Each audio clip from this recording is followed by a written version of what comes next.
Good evening, ladies and gentlemen, and welcome to another edition of the Friday Night Red Zone here on the Epic Sports Network. James Poovey coming to you live. So glad to bring you another week of exciting Arizona high school football action. We got a lot of great games on tap this evening.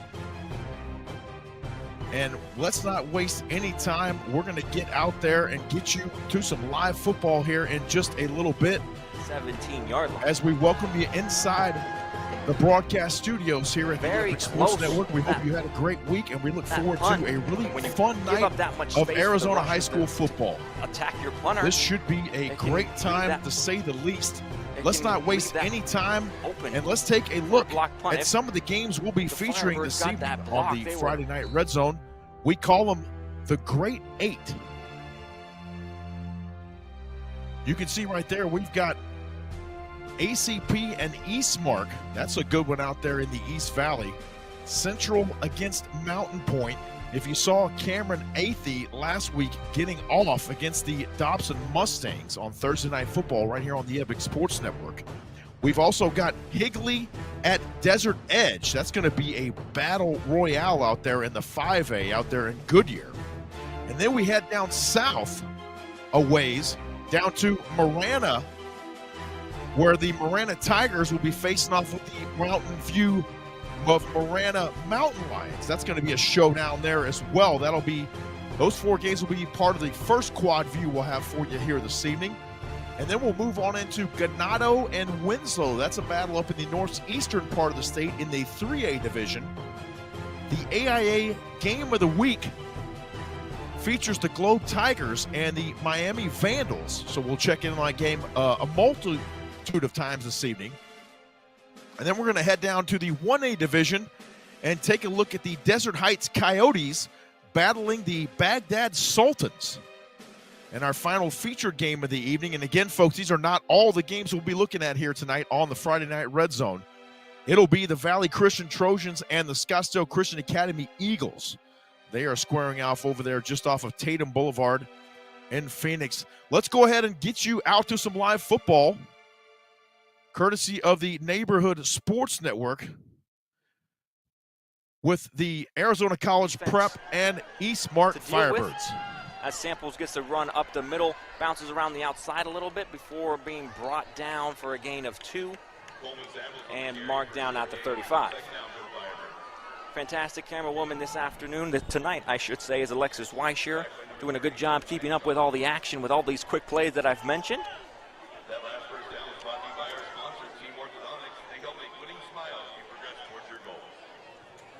3 wide out set, 1 tight end, and a running back in the formation for the Firebirds. This one is given to Samples again up the middle, but a good job by that front 7 of ACP. Maybe got back to the line of scrimmage. We'll call it 3rd and 7 coming up for the Firebirds. As we mentioned, a lot of good games on tap here this evening, ACP and Eastmark. We've also got the Higley Knights squaring off against the Desert Edge Scorpions.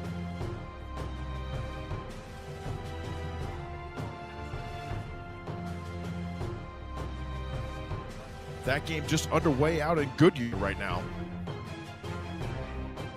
That one coming to you live on the NFHS Network.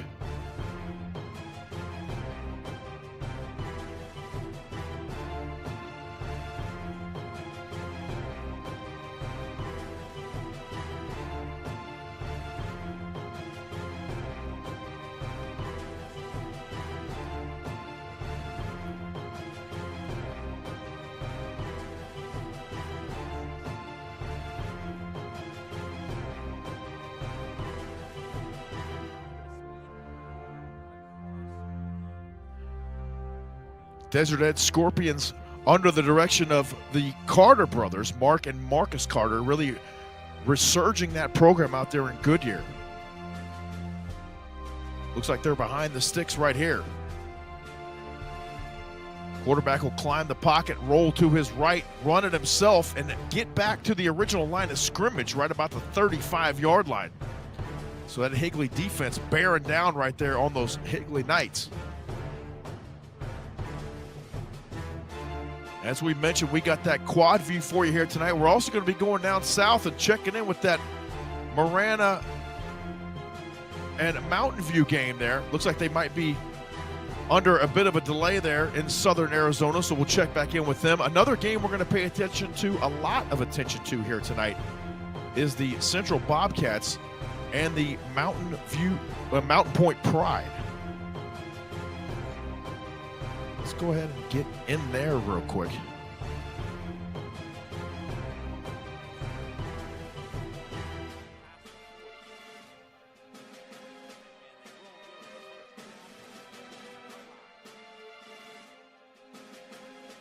Mountain Point with that running back trio last season, and you've seen and heard the Christian Clark rumblings.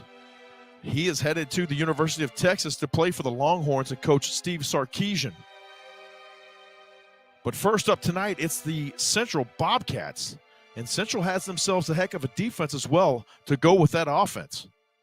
Cam Allen at quarterback for Central. And now here comes the running attack for Mountain Point. That is number 6 right there, Christian Clark, toting the mail for Coach Lauer and the Mountain Point Pride.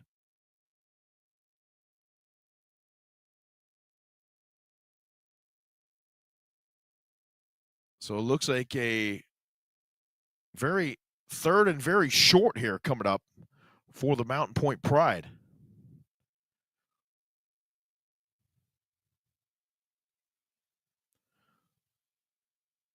So they might be having some issues out there with a little bit of video freezing. Let's get you back out to Arizona College Prep and Eastmark.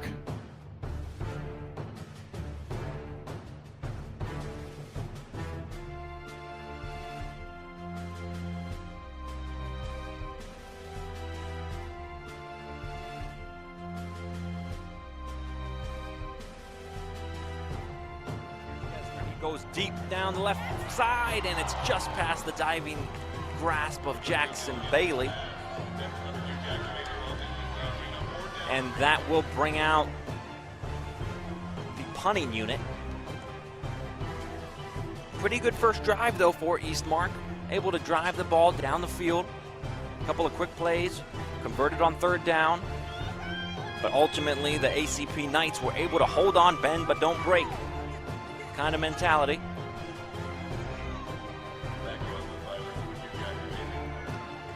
And the intended receiver on the last play, Jackson Bailey, is now punting. And a good punt if this is able not to go back for a touchback. And a great job by the coverage team, able to get down before it bounces at the goal line. And they're able to pin the ACP Knights inside the 5-yard line.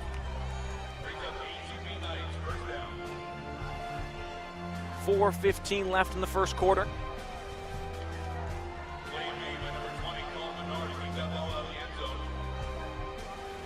The coverage on that punt was fantastic. Colin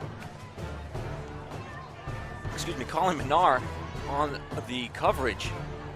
Looked like that ball was going to bounce into the end zone for a touchback, but the speed he showed to make sure that didn't happen now pins the Knights as they're going to run it for no gain. In fact, they lose a yard down at the 2-yard line, bring up 2nd and 11. So the Arizona College Prep Knights going back to work from deep in their own territory. We are waiting for that Globe and Miami game to get cranking up there just off the US 60. Let's get you back out to Central and Mountain Point right quick.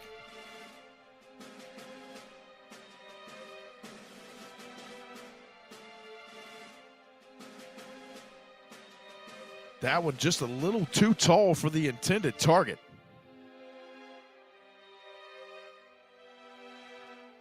Back out to that AZ College Prep and Eastmark game.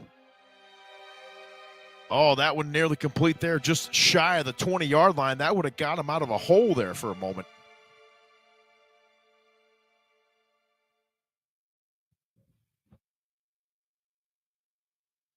So now it looks like the Mountain Point Pride will prepare to punt it away, and we'll get to take a look at Mr. Cam Athey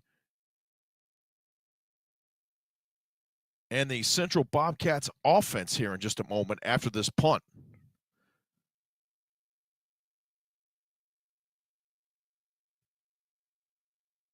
So that one will be down near the 15-yard line.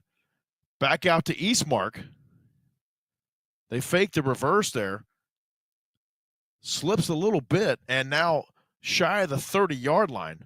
But nonetheless, the Eastmark Firebirds will have dandy field position right there as they go back on offense. They're scoreless out there as AZ College Prep and Eastmark battling in the East Valley. Still waiting for a couple more games to come online. We're also going to be joined by a number of special guests this evening out among the state of Arizona. Mr. Brett Quintine is out at Desert Vista at Hamilton.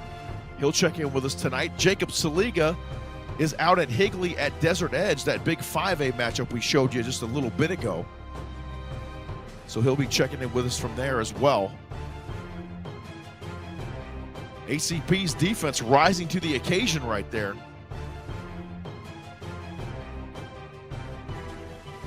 Back out to Central and Mountain Point we go, as the Bobcats are now behind the sticks, 2nd and long here for Central.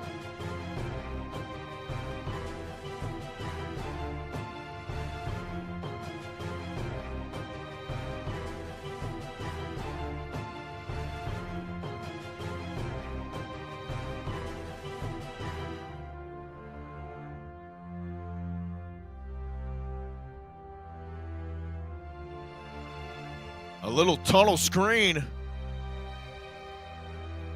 And that looked like that may well have been Cam Athey right there on the quick little screen from Cam Allen. Ball now at the 26.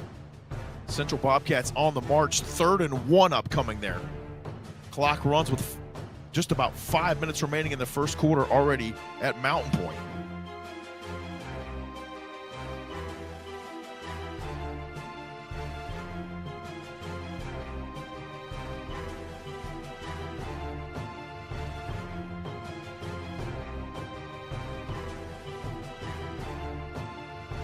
Central once again moving those chains, and that is indeed number 2, Cam Athey.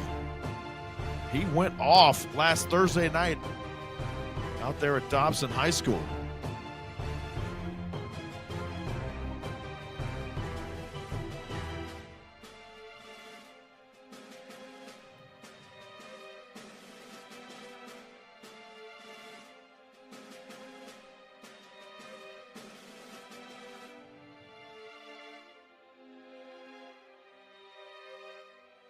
Eastmark making their way toward the red zone now. Critical 3rd down right here for the Firebirds. Ball falls incomplete.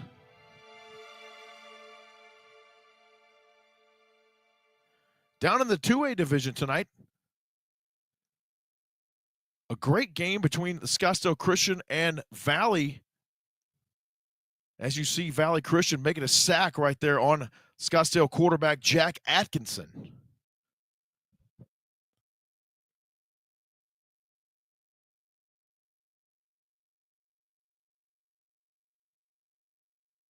That game coming your way there on Huddle Live.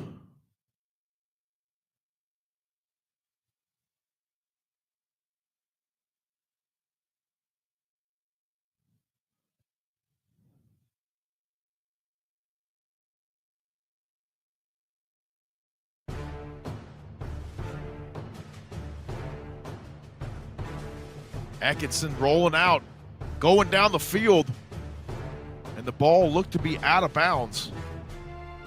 Tried to catch that one out of bounds, unfortunately. Scoreless there at Scottsdale Christian between Valley Christian and SCA. We bounce out to Goodyear. They're scoreless there as well between Higley and Desert Edge.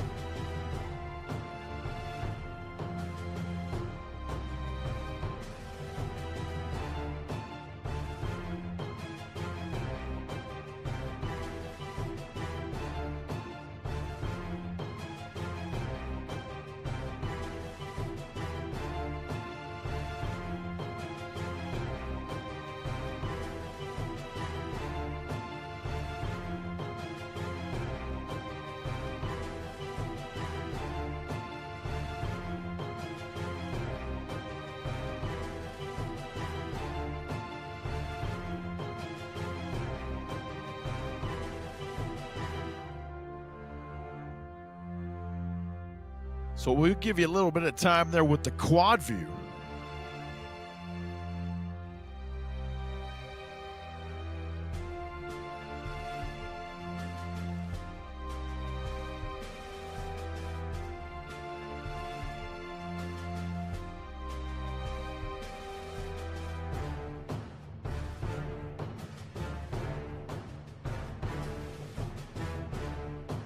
Funny enough, all these games we're showing you right now, folks, scoreless right now here in the fourth quarter. So enjoy a little bit of quad view Arizona high school football action, and I'll be back with you here in just a minute.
Two of these games right here for you folks in the red zone right now. Valley Christian and Scottsdale Christian. And then you just saw a big play up there in your corner.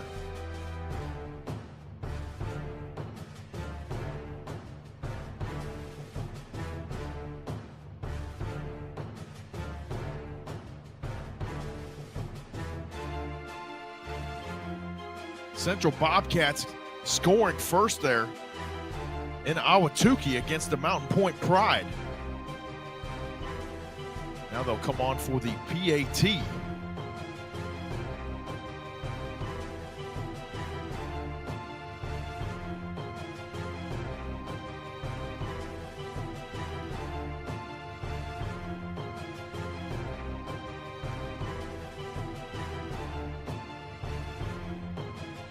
And it looks like we got a score as well out at Scottsdale Christian between Valley and SCA. The visiting Trojans have put 7 on the board against the Eagles. So we'll keep our eye on that two-way matchup as we progress throughout the evening. 4:21 remaining in that first quarter.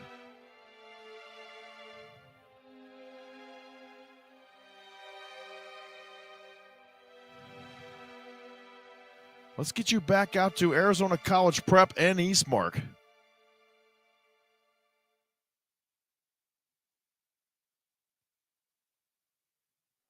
That'll bring up 3rd and 12. As I was saying, if you wanted to watch that first quarter, there was a lot of action. 3 interceptions thrown in total. You can always go back and watch that on demand with a NSPN subscription. Castro and Hayer in the backfield. 4 wide out set. Castro being pressured, able to maneuver his way out of it, but he's going to be hit hard at the 20-yard line, gets back to where they started, and it brings up 4th and 10. Jackson Castro got lit up trying to avoid the pressure from behind. Ends up getting hit hard from the front, and the punting unit is out for the Knights. That first quarter did go by fast. About a 15-minute quarter.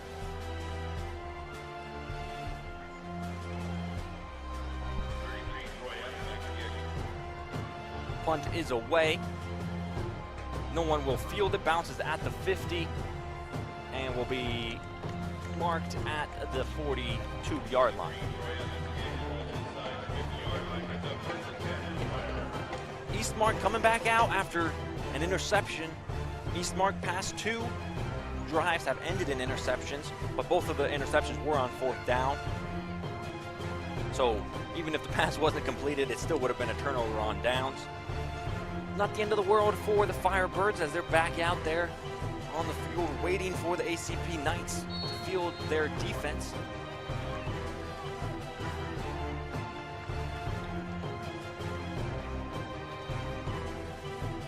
Gesner and Samples again in the backfield.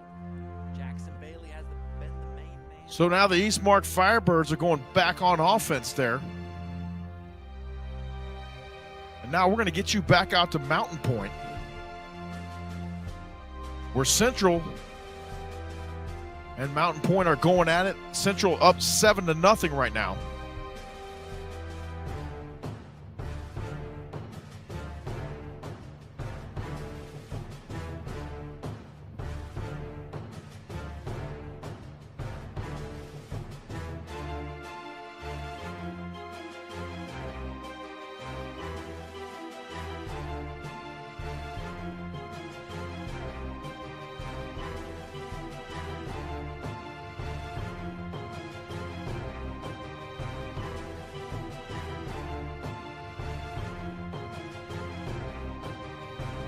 Back out to AZ College Prep and Eastmark.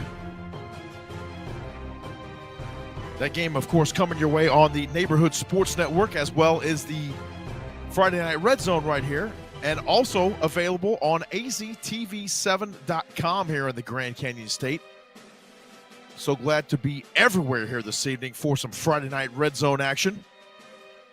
There you see the Firebirds running that ball up the middle.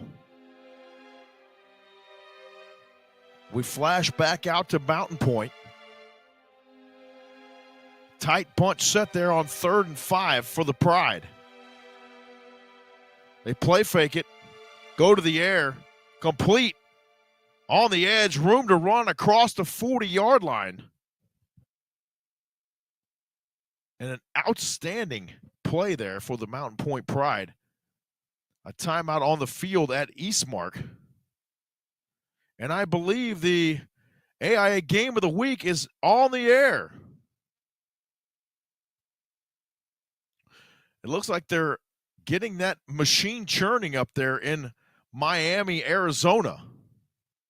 So let's go ahead and see if we can get you out there right quick. We'll go ahead and throw that into the quad view here really fast.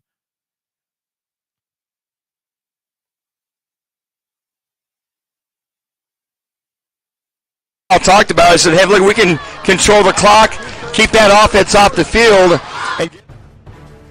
Whoa. Looks like they are having a couple of audio issues there up in Miami, so we won't quite be able to go to that call yet, but let's get you the video now here. First down and 5 for the Vandals of Miami High School. This is one of the oldest rivalries in the state of Arizona. I believe over 100 years, or right about 100 years on this rivalry. Pretty impressive stuff there. And that is the AIA Game of the Week. Let's check into that audio one more time here. Either that or they've switched it out. I think they were denied. Yeah, I'm with you. I think they should take a measurement here, but it looks as though that the Globe Tigers are going to get the football on a turnover on downs. So they stand tall here. This is the 2023 Game of the Week presented by Raising Cane's on azpreps365.com and 1580 The Fanatic. Oregano's delights. So they'll go to a commercial break up there in Miami, and we'll get you back out to Mountain Point, where the Central Bobcats and Mountain Point Pride are doing battle, just inside the second quarter of action there.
Back out to Higley and Desert Edge, where the Scorpions just ripped off a big-time run there.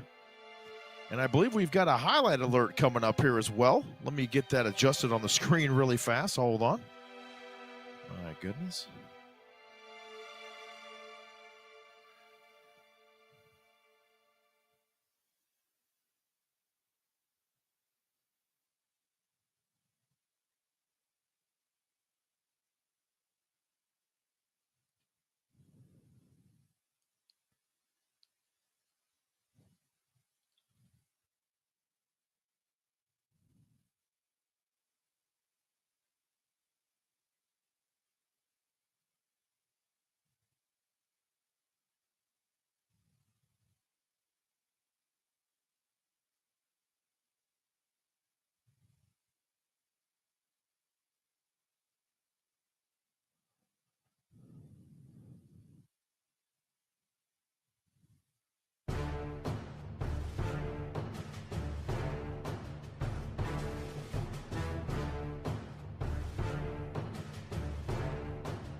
And there you see, folks, on your screen, we've got an alert.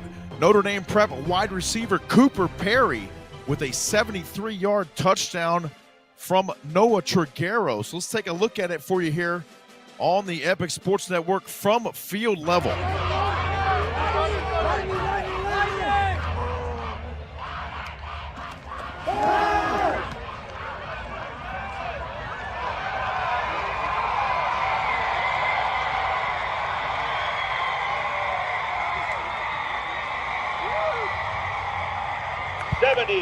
There goes that man. From quarterback Noah Trigueros to number 10.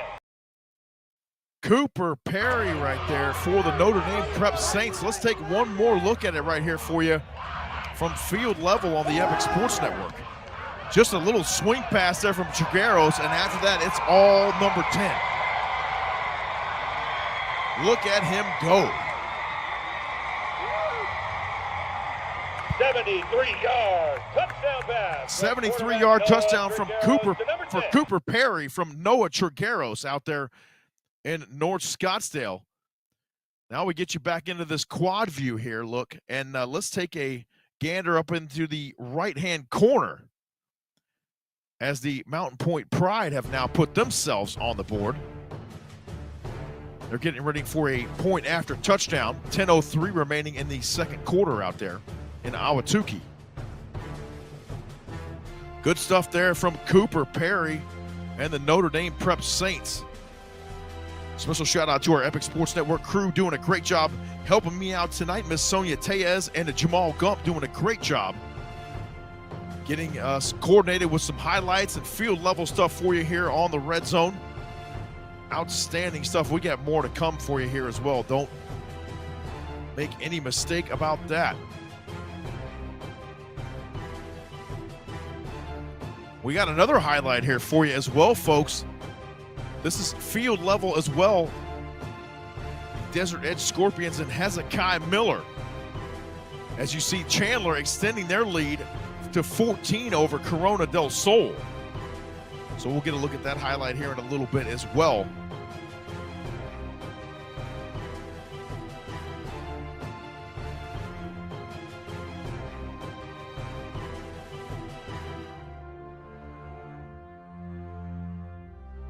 Let's go ahead and take a look at this one from Hezekiah Miller here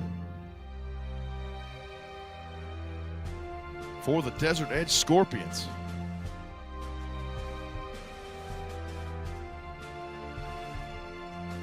Yet another field level highlight for you here on the Friday Night Red Zone. We hope you enjoy it from Goodyear, Arizona.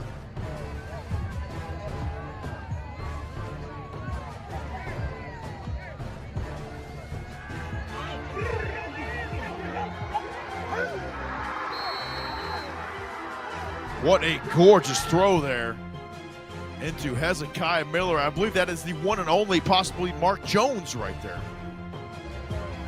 Max Peck, photographer extraordinaire. Let's take another look at that touchdown pass to Hezekiah Miller.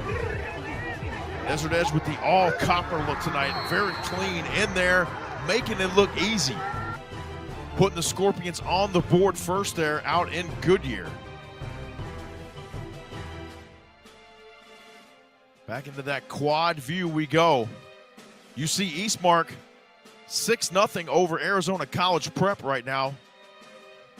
Unfortunately, the score bug not working out there at Desert Edge. I just showed you the touchdown from Hezekiah Miller from field level. They're scoreless as well out there in Miami between the Globe Tigers and the Miami Vandals.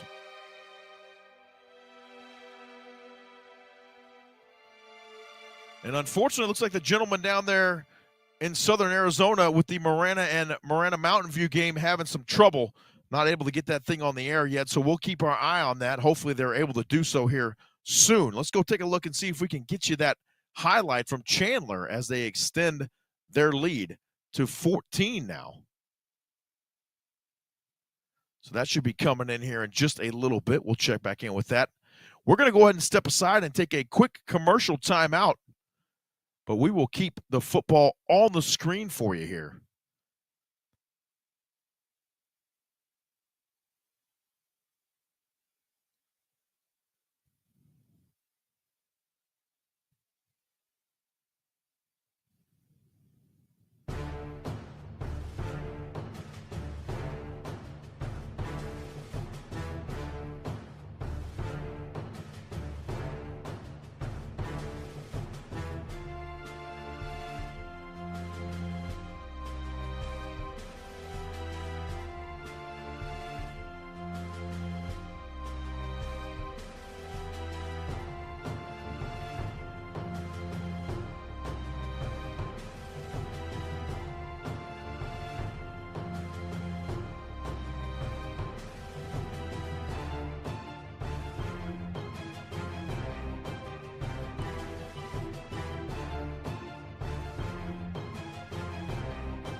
Over the years, Boogaloo, come play I Spy. we've watched them grow up. How do I look?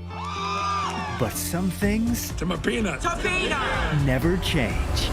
I'm not ready for this. Make time stop. Make it stop. Mom! Relive the greatest moments Middle school's over, losers! with your favorite family. Nothing bad's gonna happen. You're right, Pops. This whole driving thing is so... The Goldbergs. Weekdays at 4 on Channel 7.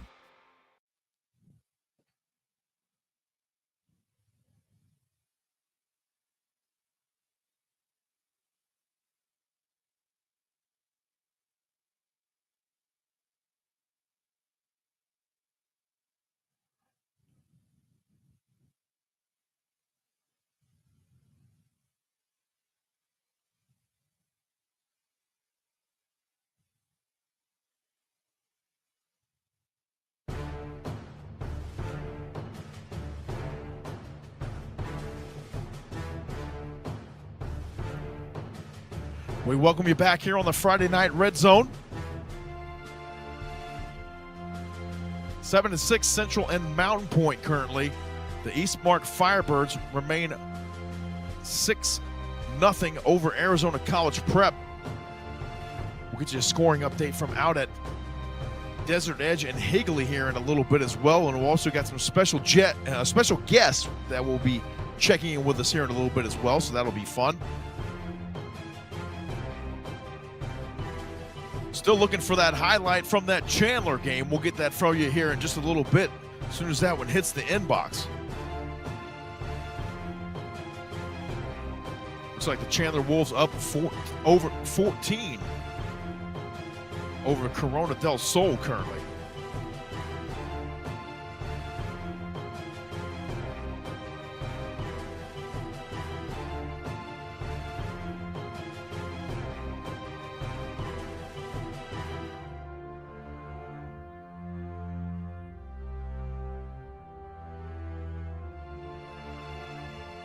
Let's go to Desert Edge where they are in the red zone. Up top, a little fade route looked to be too tall. So we'll stay put here on this game for a minute since they are in the red zone. That looked like that could have been a third or possibly even fourth down right there, if not the end of the half.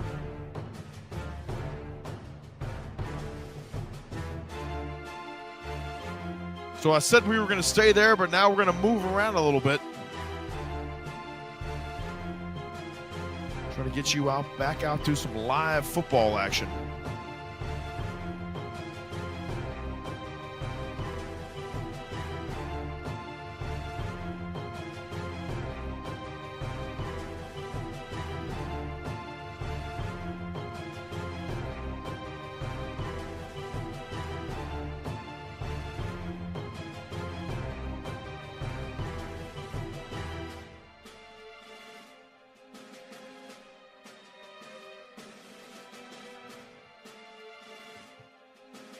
Ten to nothing, Valley Christian over Scottsdale Christian.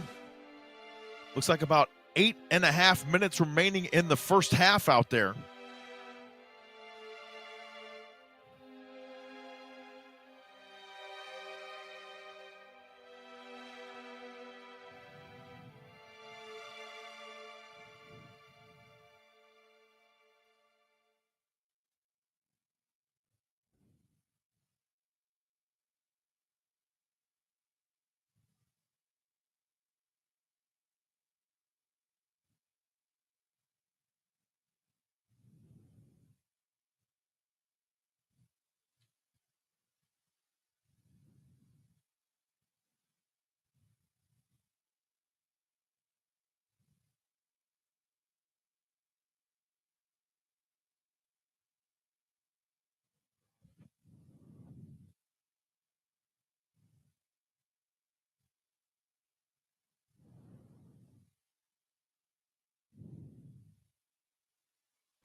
entering tonight's contest with a couple of pass deflections and a tackle for loss. Oh, Deshaun Warner, are you kidding me? He reads the screen, picks it off, and goes into the end zone for the touchdown. Oh, boy.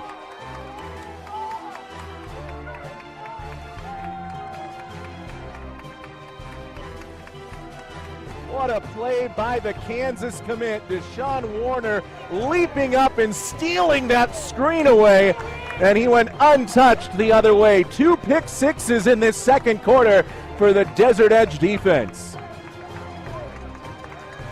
That was like J.J. Watt during his rookie season in the playoffs. He had an interception return for a touchdown that was much like that against the Bengals all the way back in 2010 or 2011. That's exactly what that play from Deshaun Warner reminded me of. Just incredible skill to first read that. Obviously, the ability and the length to be able to snare it from the air, and then the strong hands. Those screens are coming out of there fast, and he's only a couple feet away, able to get it, bring it down, take it to the house for 6, make it 7 with the extra point. It's all Desert Edge, 25-0. 3:52 left to go in the first half on the 12 News Game of the Week, presented by SweetJames.com. Well, there you heard it. The 12 News Game of the Week. That is Mr. Josh Kolajeski on the call there for the Neighborhood Sports Network. And Desert Edge having their way, at least right now, with the Higley Knights. We promise you that Chandler highlight. It's coming right up. Khalil Valentine doing Khalil Valentine things. Once again here on a Friday night in the Grand Canyon State.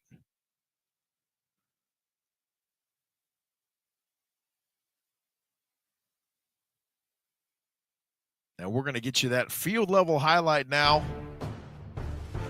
Here it comes. What did I say? What did I say? Khalil Valentine running it in there on the Corona del Sol Aztecs. What did I say? Number 5, you heard the man. What did he tell you? He told you Khalil was going to score that thing. He said, you guys should have known. Great stuff right there. Showing you some action from all over the Grand Canyon State. Back to that quad view we go. Mountain Point and Central, that is a battle up there. Unbelievable.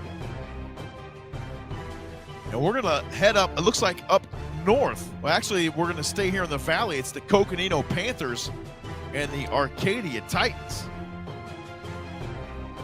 And Arcadia looks like they're scoring early to take the lead, so we're going to take a look at that here in just a little bit.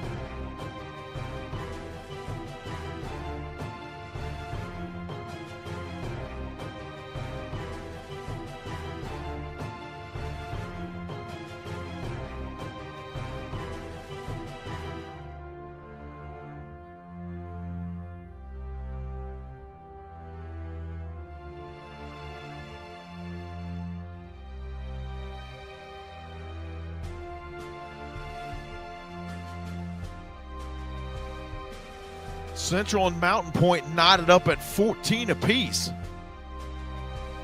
Let's get you back out to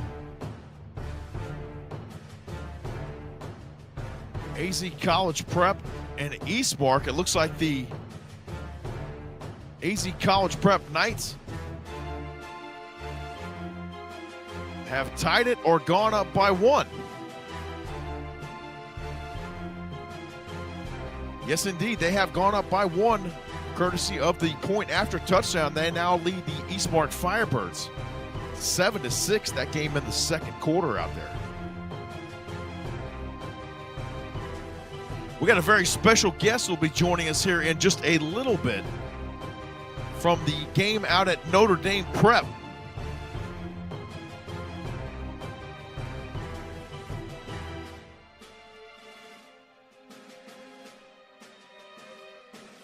A very talented 6A quarterback who you are probably quite familiar with.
So the Coconino Panthers are battling the Titans of Arcadia over in the Arcadia neighborhood of Phoenix, and we got a field level highlight for you. This is a score for the Titans just 20 seconds after kickoff. Braylon Rooney to Jeremy Smith. We got it for you here, field level on the Friday Night Red Zone.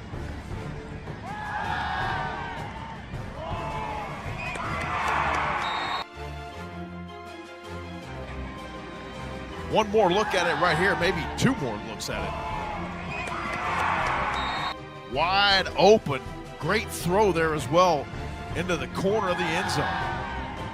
Braylon Rooney up top to Jeremy Smith for the Arcadia Titans. Good looking stuff right there.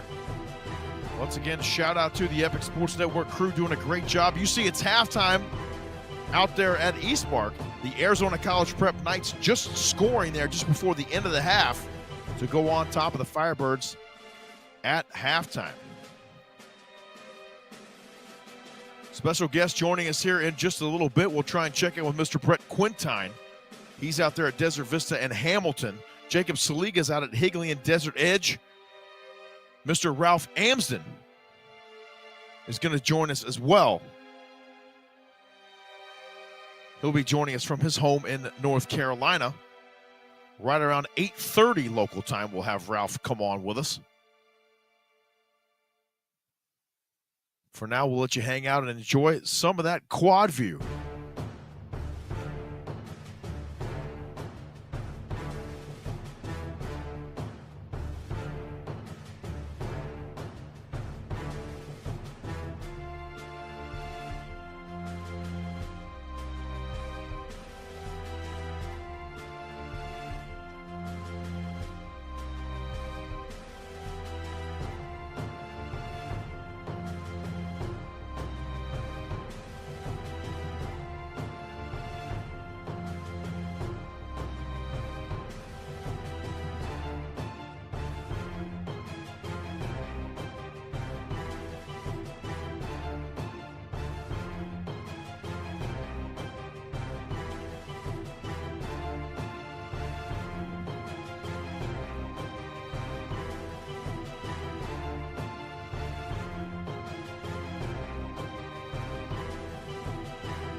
Folks, we got a lot of highlights pouring in here. We're going to take a look at a highlight here in a moment from the Centennial game at Mountain Ridge. Centennial currently on top 14-0 over the Mountain Ridge Mountain Lions, courtesy of a Danny Avila to Kenny Worthy 19-yard touchdown pass.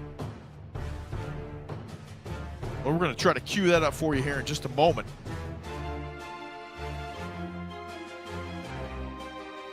And we're going to give you that ever so popular field level look at it here live on the Friday Night Red Zone. Here it comes.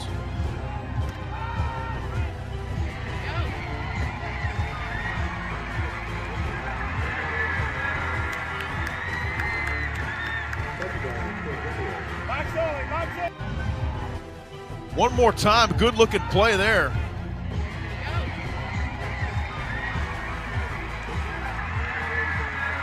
Centennial Kyle's doing some damage up here in North Phoenix, just off 35th Avenue, getting things done there. Back to the quad view we go as we await more highlights. They continue to pour in here on the Friday Night Red Zone, so stay with us and we'll bring it to you as quick as possible. Enjoy the quad view football. As you see, top right corner there, the lights are going off in Ahwatukee as the Mountain Point Pride have gone on top now of the Central Bobcats 20-14.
We're going to now check in on a highlight coming in just now from a 65-yard touchdown pass from Luke Moga to cut the deficit in half, 14-7 for Sunny Slope. They are up at Notre Dame Prep tonight, battling those Notre Dame Prep Saints.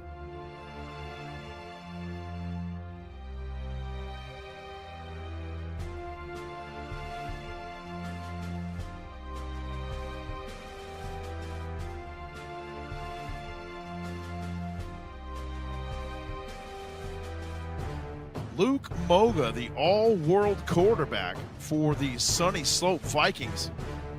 And we got the touchdown for you here from field level here on the Friday Night Red Zone. Here it is.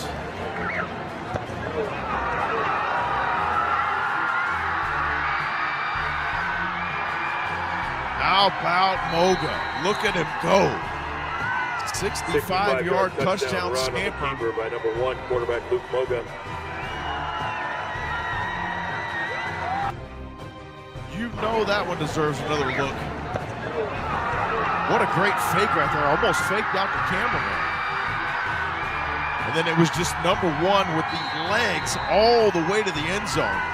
65-yard As we mentioned, cutting that deficit in half now. Quarterback Luke Moga. The Saints of Notre Dame Prep still lead out there 14-7.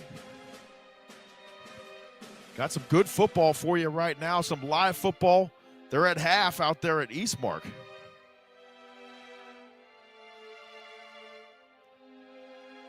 Let's get you down there to Goodyear, where the Desert Edge Scorpions right now having their way with the Higley Knights. Higley able to score the touchdown. Unless that was 2 quick field goals we happen to miss. That game coming to you live on the Neighborhood Sports Network. The Blackhawks of Williamsfield looks like have scored off of a fumble.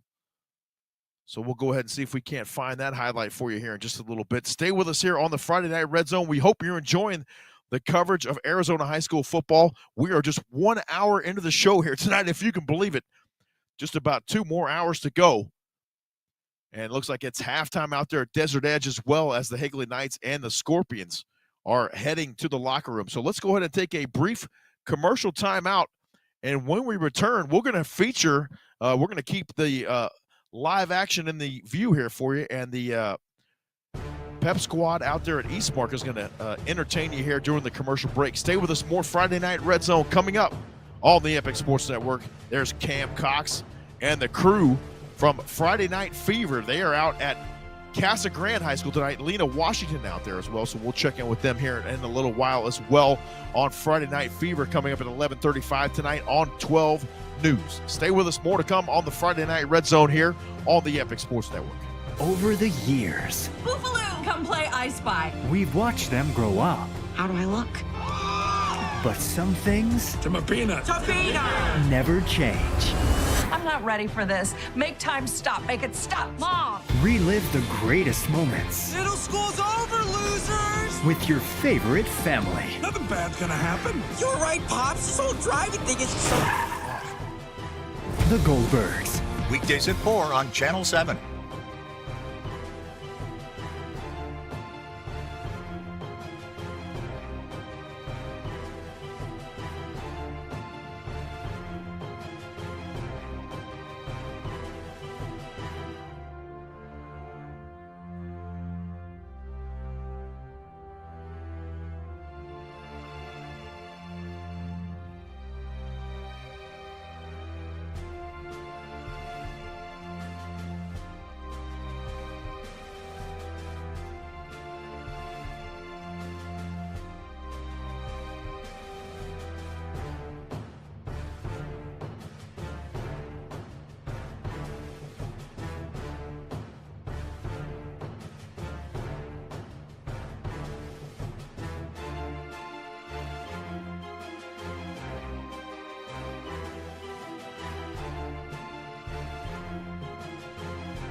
We're trying to connect with a very special guest right now out at Notre Dame Prep.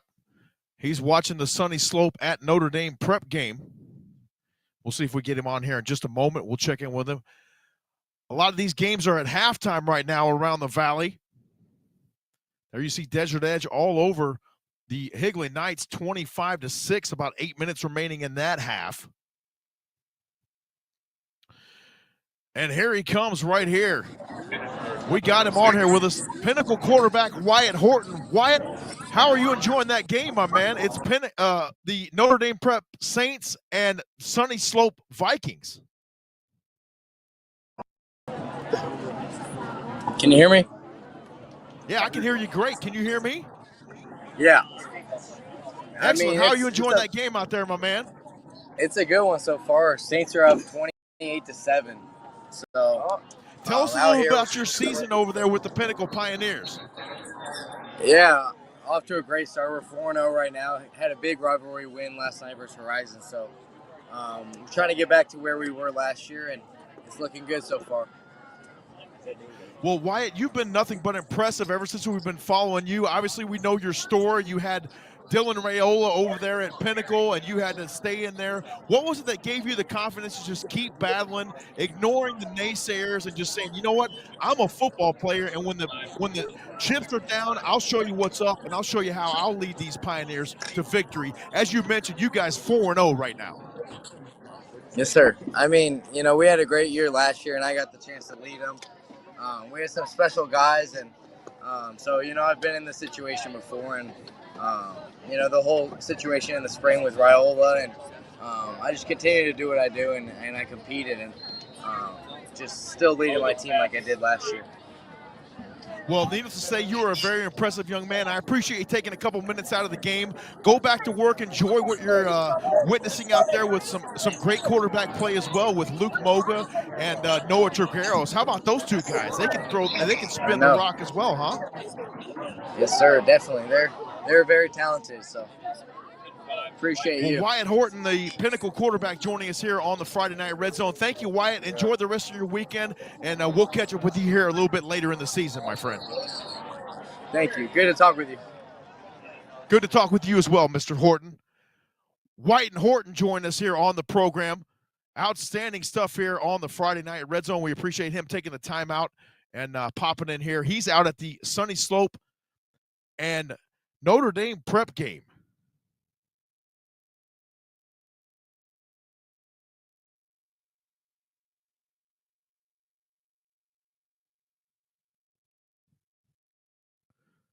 That was great stuff right there. Wyatt Horton joining us from the stands out there in North Scottsdale at the Sunny Slope and NDP game. Central and Mountain Point knotted up at 21 apiece. That is a battle royale out there in Ahwatukee. Just about halftime there, 38.6 seconds remaining. We also look forward to hopefully checking in with Mr. Kyle Morgan from Catapult Sports. He's out at that Central Mountain Point game, and we'll see if we can't get him to check in with us here at halftime.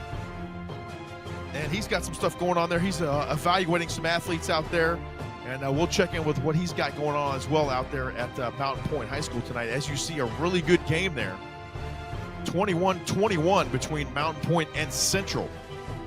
We will also have Mr. Brett Quintine checking in with us here in a little while from the Desert Vista and Hamilton game. And then Ralph Amsden will be joining us about 17 minutes or so from now from his home in North Carolina. I'm looking forward to getting his thoughts on some of the action around the state tonight. Also, again, special thanks to Pinnacle quarterback Wyatt Horton for joining me here on the Friday Night Red Zone. Good stuff from him.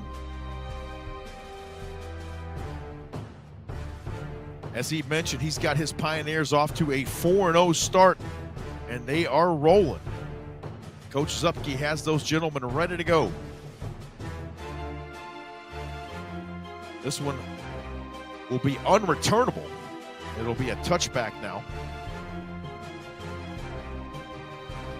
So that game is nearing the half there. As we get you back to the quad view, you see AZ College Prep and Eastmark coming back out there and getting loose, getting ready for their second half. And then the Higley Knights and the Desert Edge Scorpions, the band looks to be clearing the field right now. And still, it's 16-0 out there between Valley Christian and Scottsdale Christian with just under 30 seconds remaining in the first half.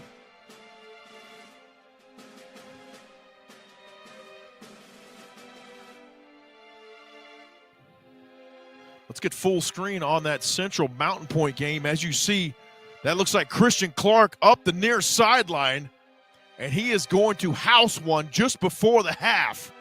Oh, my goodness.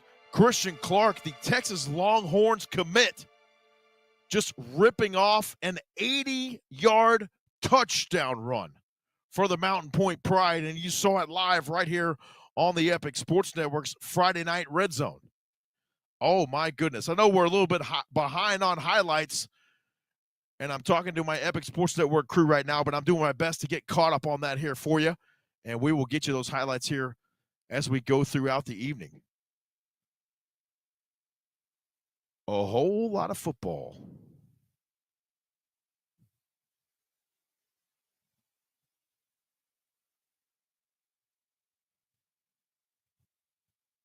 Christian Clark, oh my goodness.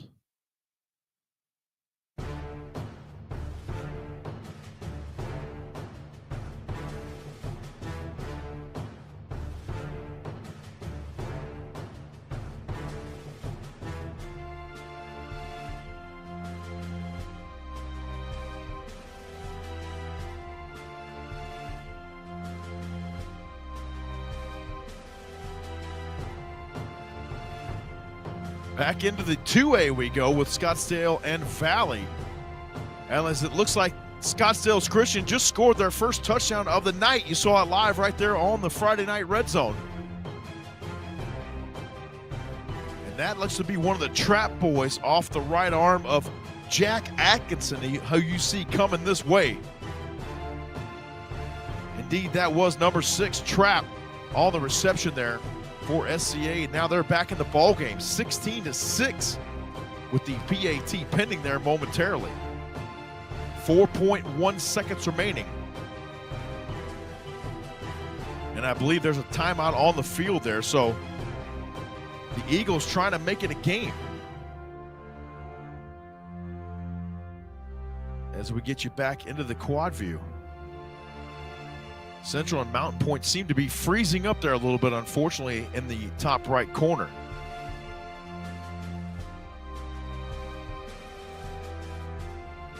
So Arizona College Prep and Eastmark are back underway. Let's get you out to that game on the Neighborhood Sports Network as we prepare to check in with a couple special guests here, as some games are now either going to halftime or just wrapping up their halftime. And don't forget, we'll be joined by Mr. Ralph Amsden from ArizonaVarsity.com here in about 13 minutes.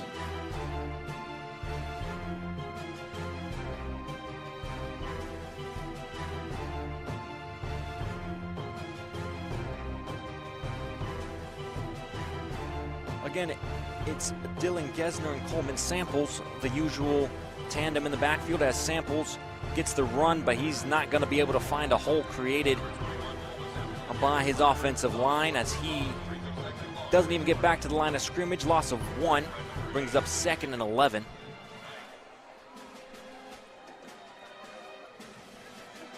And Gesner's favorite target through the air is Jackson Bailey. He's done a great job for the Firebirds so far tonight.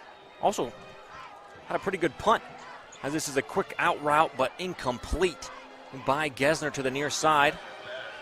We have got Mr. Brett Quintine getting ready to check in with us here. It looks like the the game intended is going to receiver on the half play there between the Desert Vista Thunder and the Hamilton Huskies. Brett, thank you so much for checking in with us. Give us an update on what's going on out there between the Thunder and the Huskies. Well, it is a 42-0 contest right now. The teams are going to the locker room. As you can see, Desert Vista heading to the locker room. 42-0. Hamilton is really putting it on them. It's been the Beckham Pellant show. Beckham Pellant has thrown 5 touchdown passes. Yes, 5 TDs. He's finding Avery Lord. He's finding Dylan Lord. He's finding Avery Knight. He's finding Legend Bernard. They are just piling it on offensively. Actually, the Hamilton Husky defense picks in the first quarter. 42-0. It truly is no contest. Hamilton will undoubtedly put in some second-string guys in the second half. Well, not bad for Coach Giuseppe to get some of those younger guys some work at the varsity level. But as you mentioned, Desert Vista getting rolled tonight by the Hamilton Huskies. And one benefit there for you, Brett, you'll get out of the heat a little bit early tonight and maybe make it over to Canes by 9 o'clock or so with that running clock situation. You'll be in there for the second half. But we look forward to checking in with you again during the second half from out there at Hamilton High School in Chandler. Thank you so much, Brett. Always appreciate you, my friend. Take care. Mr. Brett Quintine joining us from the Desert Vista and Hamilton game. But the tandem of Caleb Hayer and Cody Tibbett, those two running backs have done a great job. The Hamilton Huskies just getting things done there over the Desert Vista Thunder. Once again, special thanks to Mr. Quintine for checking in with us, and he has always been helping me out here ever since I got this Red Zone thing going, and I certainly appreciate you, my man, Mr. Quintine, always a pillar of the Arizona high school football community. The Friday Night Red Zone has got a lot of great football for you here this evening. We got some tight games. Eastmark and Arizona College Prep 7-6 just into the second half. And then halftime out there in Ahwatukee between the Central Bobcats and Mountain Point Pride. And just before the half, Christian Clark, the Texas Longhorn commit, ripping off an 80-yard touchdown run to put the Pride up by 7, 28-21. So we're going to go ahead and get you back out to that Arizona College Prep and Eastmark game as I await a couple more guests checking in with us here in just a bit here on the Friday Night Red Zone. And then about 10 minutes from now, we'll check in with Mr. Ralph Amston and get his thoughts on some of the action from around the state of Arizona this evening. AZ College Prep and Eastmark for you now here on the Friday Night Red Zone.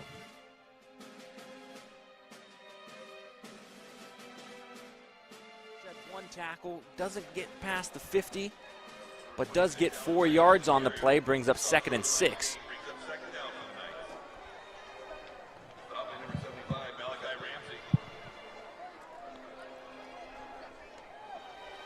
We saw in that first half that the more run plays that ACP had, the harder it was for Eastmark to tackle the running backs, as fatigue does set in, and especially when you have those two running backs that I mentioned, Hayer and Tibbett, it can cause some problems. As Castro looks to the right side, he has a man open, and it's right into the breadbasket of Jake Bousseau.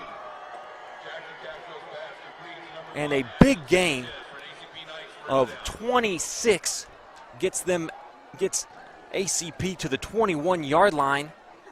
And they're going with that no-huddle offense once again. 4 wide receivers set for Castro. He'll hand it off to Tibbett, who goes straight up the middle, gets a gain of 1. So now the Knights are in the red zone. Gain of 2 on the play. 2nd and 8 coming up from the 19.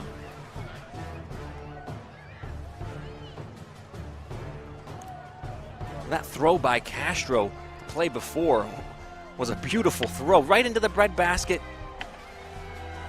As Castro now looking for a receiver. He goes to the back of the end zone and he finds his wide open receiver, Jake Bousseau, wide open in the back of the end zone. What a play by Jackson Castro, able to maneuver from left to right, picks his head up and throws it to a wide open Jake Bousseau to extend the ACP lead 13-6.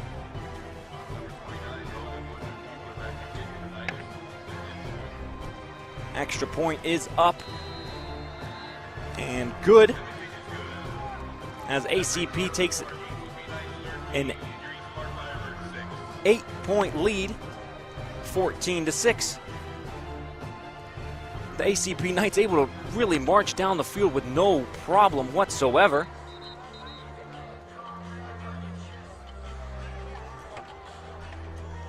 So just a quick drive recap. I expected ACP to run the football, but they did the opposite of that as Jackson Castro.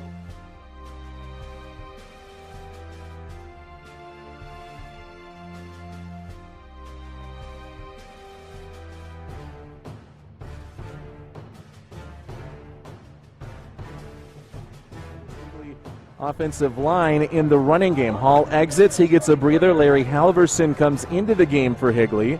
And the Knights line up with two receivers on each side of the field, and Fagrell will send a man in motion. That's Milner across the formation. Handoff goes Halverson's way. Halverson lowers his shoulder, but good stop made. Short gain. Jalen Dawson on the tackle, and Halverson able to pick up 5. Higley back quickly up to the line of scrimmage. Lightning fast offense right now for the Knights, and Halverson gets another carry, and the hole opens up for him. Larry Halverson gets the first down and brings it to the 30-yard line. Higley keeping the ball on the ground and picking up good gains on the ground. Only one pass attempt in this possession so far. 10-12 left to go in the third quarter of action. Shotgun for Fagrell. Halverson remains in the game for his third consecutive play. A whistle blows. Timeout taken by Desert Edge to give the defense a breather. Higley threatening. They have the ball at the Desert Edge 30 when we return. 10:06 left to go in the third quarter on the 12 News Game of the Week.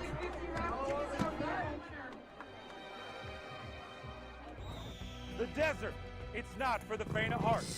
Like Valley Sports, it brings the heat, but those who can adapt will thrive. It's a place of legends and monuments.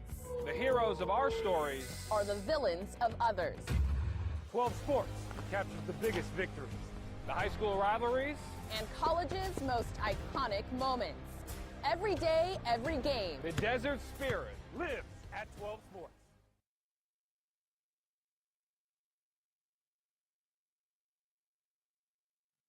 We get you back out to Eastmark now as the Firebirds battling the Arizona College Prep Knights. We're going to have Kyle Morgan from Catapult Sports checking in with us here in a little bit.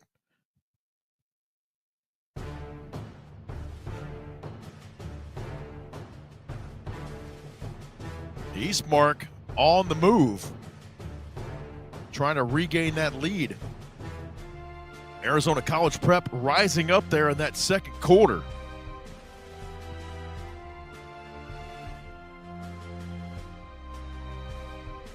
Back to Higley and Desert Edge. And that looks like it's going to be very close to the line to gain. Will they wave the chain gang along?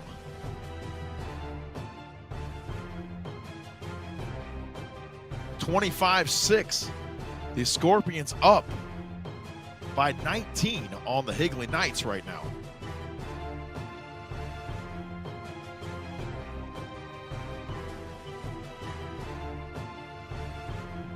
Back out to Eastmark.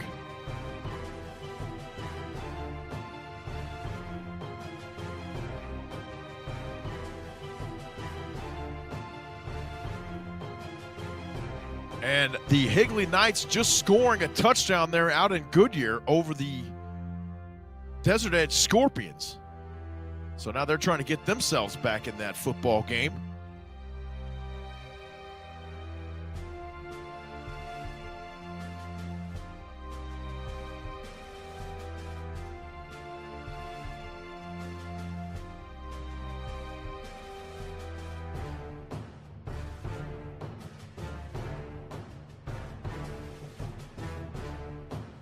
So the Higley Knights climbing back into that one out there in Goodyear. 25-14 now. That is a ball game. 9-point deficit for Higley. Just like that.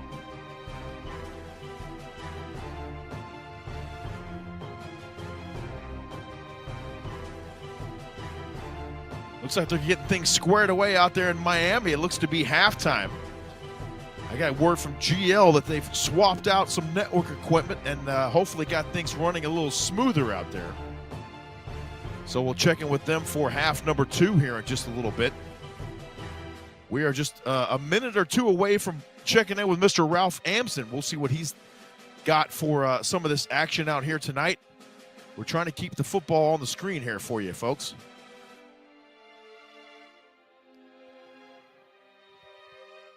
Arizona College Prep and Eastmark 14-6. And now this Higley and Desert Edge game becoming a game. Here come the Scorpions on the kick return. Through the traffic, still on his feet, out across the 30. That'll put them in dandy field position now. As you see, the Eastmark Firebirds are going to punt it away back to Arizona College Prep. And the special teams on point there for Eastmark. Great close by that young man there to shut that return down immediately.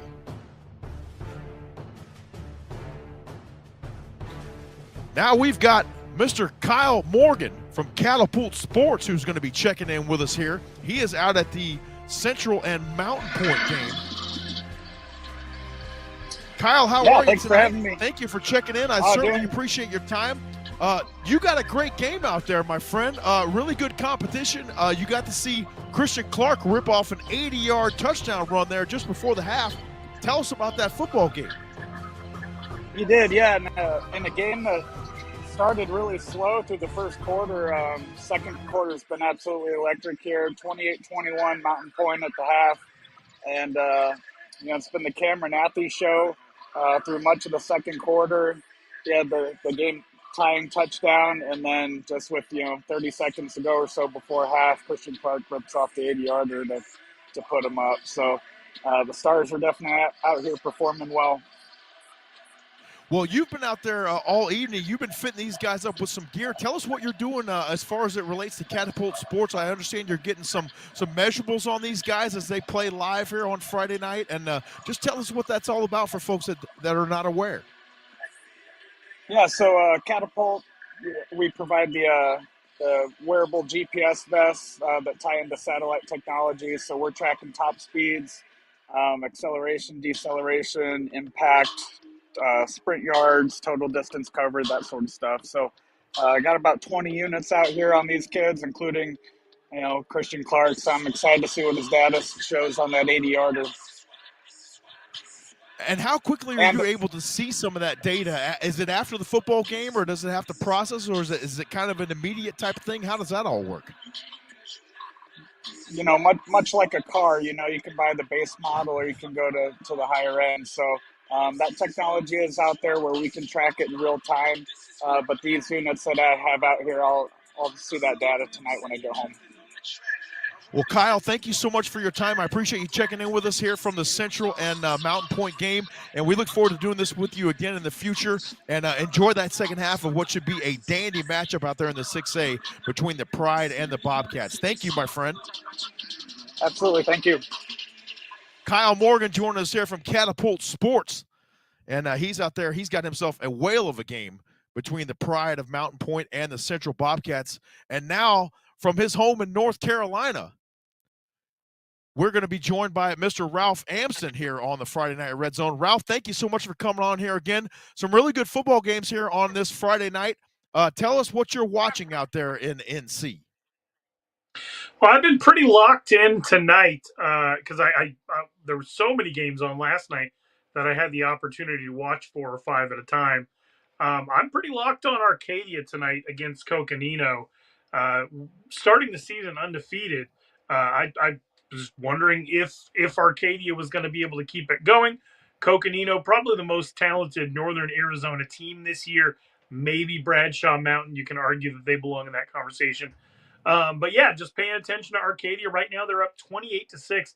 That was kind of a surprise to me. I feel like a lot of the really good matchups tonight are kind of ended up a little bit lopsided. I saw, Jacob Saliga out there, watching Desert Edge get up on Higley, and I'm shocked at some of these results. I thought Mountain View might give Basha a contest, but that's not really close either. But yeah, my focus was split in a bunch of different directions last night. Tonight, I'm pretty much just paying attention to Arcadia.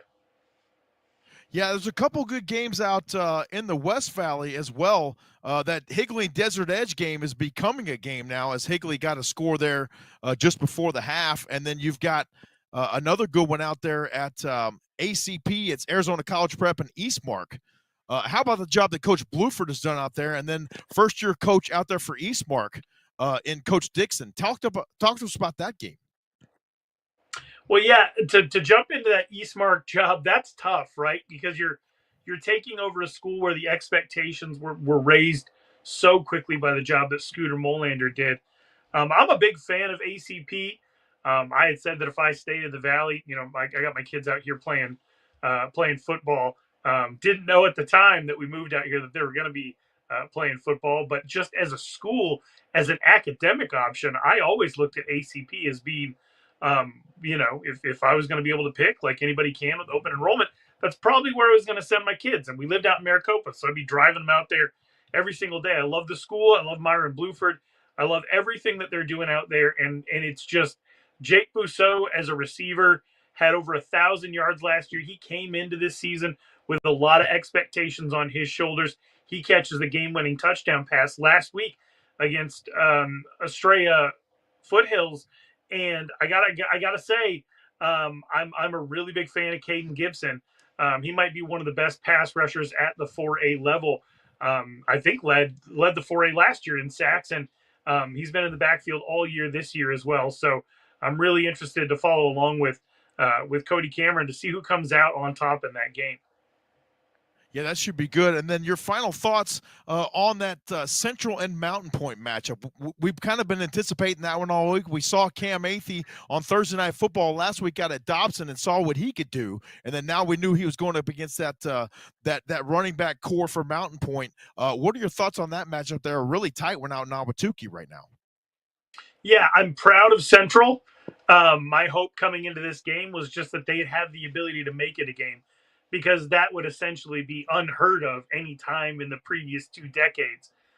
But we have to remember, and I'm not one of those people that wants to put an asterisk on things the way that they did the opening night of the NFL, when the Detroit Lions get a win. But, there's the Chiefs. Aren't they always going to put an asterisk on the poor Lions, though, Ralph? Really? I mean, isn't that sad? Yeah, that was that. I'm not going to forget about that for a long time. So I don't want to do that.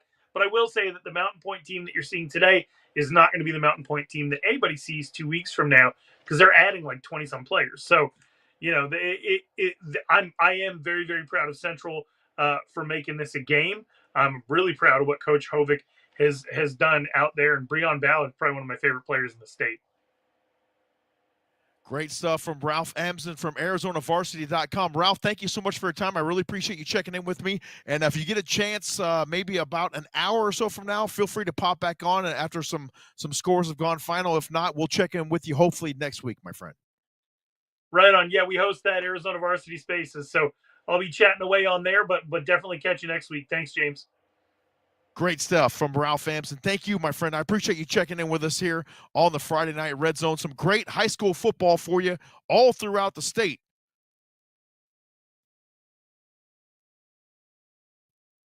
And live football on your screen right now. We'll let you enjoy that quad view here for a little bit. Special thanks once again to Mr. Ralph Amsden for checking in with us here from his home in North Carolina. And I know he's staying up late. It's after almost midnight out there, 11:37 p.m. to be exact. Always appreciate his insight and wisdom into the Arizona high school football game, which he knows so well. And I got to tell you, Ralph, every time I hear something about a wreck on the 347 out there in Maricopa, I think you must be happy you're not out there tonight, my friend. So anyway, great stuff here on the Friday Night Red Zone.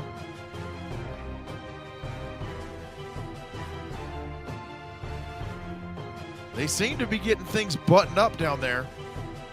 Or out in Globe. We're going to see if we can check in on that game. That is the game of the week that the professionals are putting on up there. Miami, the Vandals are up right now 8-0 over the Globe Tigers.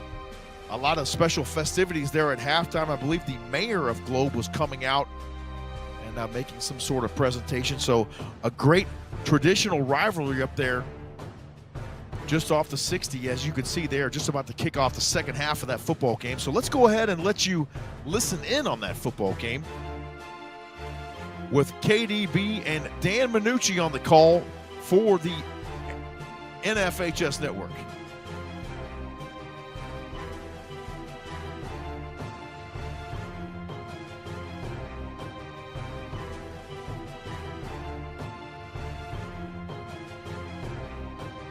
Home of the Vandals. It's 8-0 in what we've learned throughout this first half and our experience here during the day. The people in this community of Globe in Miami do not share allegiances, Dan. You're either a Vandal or a Tiger, never in between. We'll go down to Monica on the field. Monica Cruz. Thanks, guys. I spoke with Coach Hansen coming back from halftime. I asked him the preparation.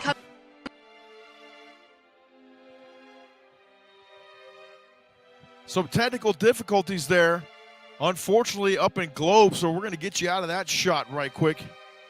And we'll hurry up and get you back over to Arizona College Prep and Eastmark.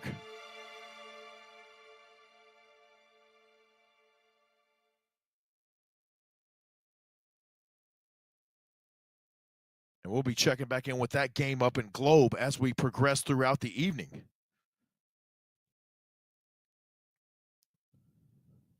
The Higley Knights now making it a game out there in Goodyear. They have drawn to within 5 now of the Desert Edge Scorpions.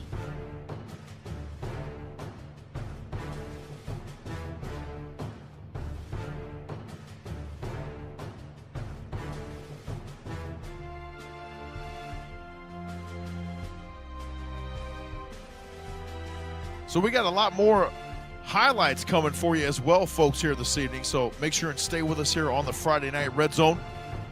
We're going to do some housekeeping and let you enjoy some quad view football here on a Friday night in the Grand Canyon State. Stay with us. More Friday Night Red Zone coming up.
We got another highlight for you here from a little bit earlier in the evening. This was Enoch Watson hooking up with Taylor Cyril.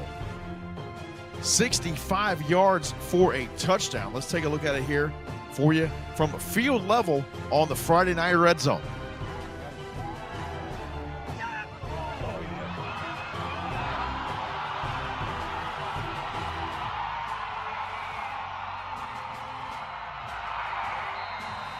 Cyril with a house call there. One more look at it right here. Enoch Watson with a play fake. He had himself a week last week for those Patriots. And ALA Queen Creek getting it on the board first tonight out there in the East Valley.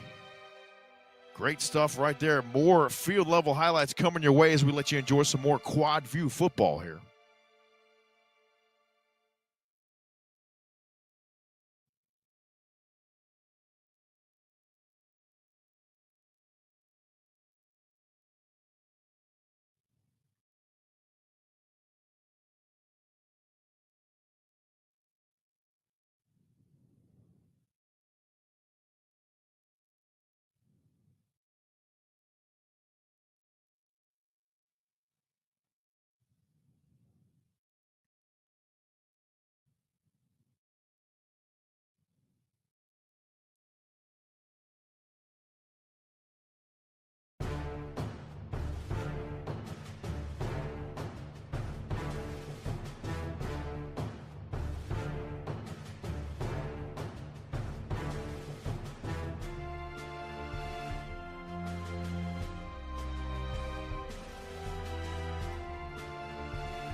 We got another touchdown to show you here from a little bit earlier this evening. This is from the Williams Field Blackhawks from field level right here on the Friday Night Red Zone.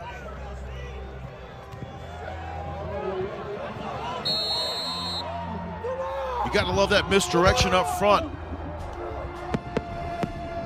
And how about the fireworks celebration afterward? How about a nice little bonus right there? Let's take another look at this touchdown right here. You see the misdirection up front. And then it's just speed and power into the end zone. And the fireworks going off out there for Coach Steve Campbell and the Williams Field Blackhawks. Great field level highlights for you here on the Friday Night Red Zone. We got a lot more coming your way next.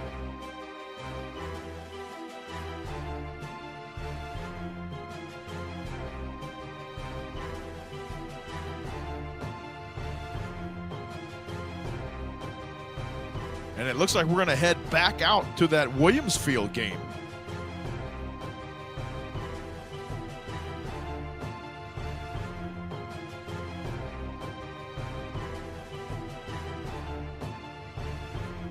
Where we had a little scoop and score from earlier. Let's take a look at that highlight here for you on the Friday Night Red Zone from field level.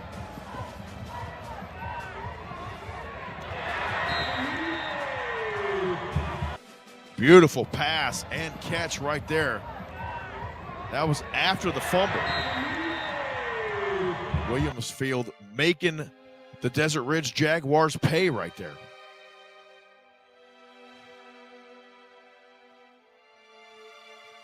Great looking field level stuff for you. Again, more to come for you here, folks.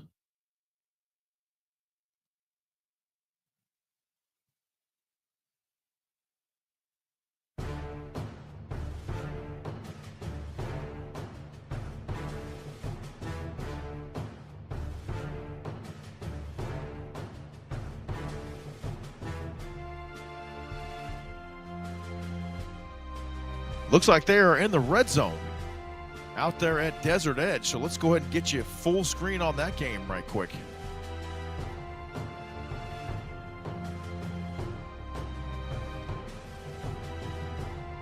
Desert Edge with a 31-20 lead right now over the Higley Knights. Let's get you into that ball game here. 1 second. They know how to do it here at Desert Edge with the student section able to dance to some music with the football game going on. They can dance, they can watch football. It's like you're at a Buffalo Wild Wings, which is every high schooler's dream. As the extra point does go through, we will step aside. Desert Edge up 32-20. 2:19 left to go in the third quarter. We'll step aside. You have the 12 News Game of the Week presented by SweetJames.com. There you heard it from Mr. Josh Kolojeski, 32-20 now. They are up. The Desert Edge Scorpions over the Higley Knights.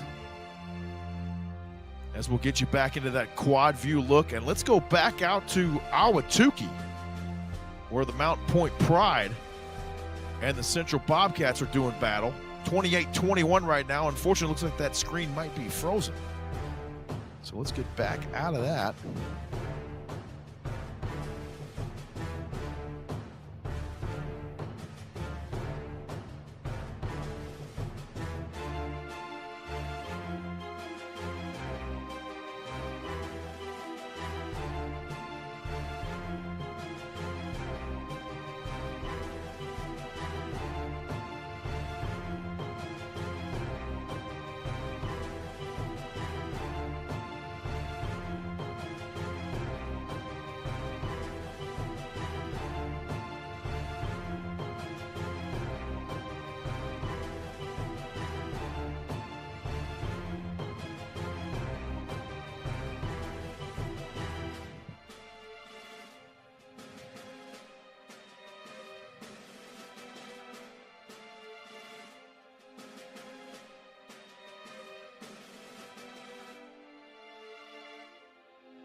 Back out to Notre Dame Prep we go to look at a field level highlight as the Notre Dame Prep Saints leading the Sunny Slope Vikings by the score of 21-7. Here's a touchdown from Noah Trigueros, field level to Colton Jones on the Friday Night Red Zone. Have a look.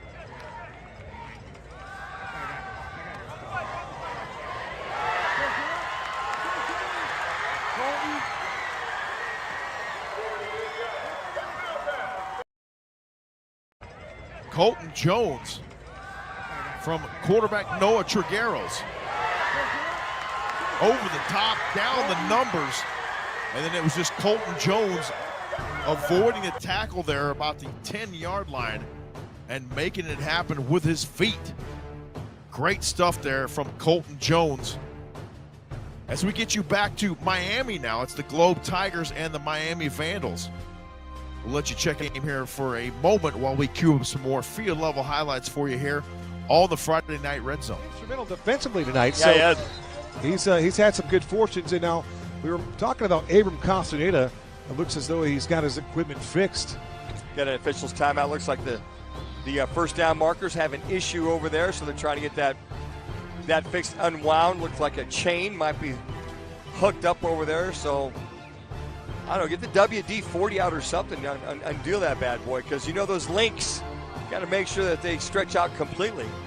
The chain gang got some new gear from Coach Powell, but they're not wearing the new gear tonight. They wanted to wear the fluorescent green gear so they could be seen. And there's some older gentlemen down there, all dignitaries that are affiliated with Miami Vandal football to some capacity, and they've been around here for a long, long time. Well, as you know, homecoming night, you got the alumni, we got the 1972 team. So we'll check back in there in a little bit out in Miami with the Vandals and the Tigers. Last check, it was 8-0. Miami over Globe. As you see, they're playing there in the second half. I'm excited for this next highlight as it comes from Casa Grande and the Cougars. And I believe this was the gentleman's second touchdown of the night for Nathan Long. Can you believe it? 41-7 Casa Grande right now over the Maricopa Rams. Let's take a look at the highlight here for you from field level on the Friday Night Red Zone.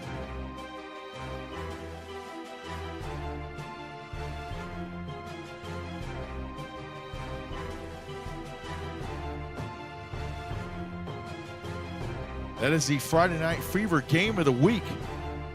They'll be featuring that. They were out there with a tailgate earlier. Started around 4 p.m. or so, I want to say. Now we take you back out to Higley and Desert Edge. 32-20, the Scorpions over the Knights right now. That game sitting into the third quarter.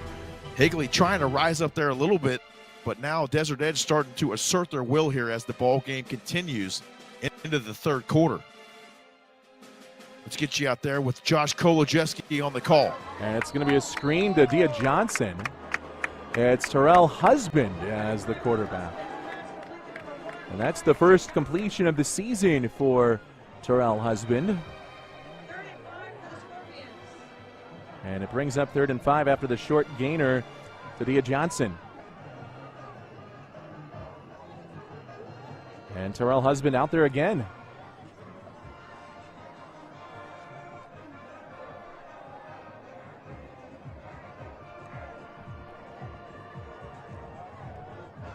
Two receivers on the far side, a tight end right behind Husband. They'll give it off up the middle, close to the line to gain, and falling forward. That might end up getting them closer, but they'll still be 2 yards short on the run by Andre Gibson.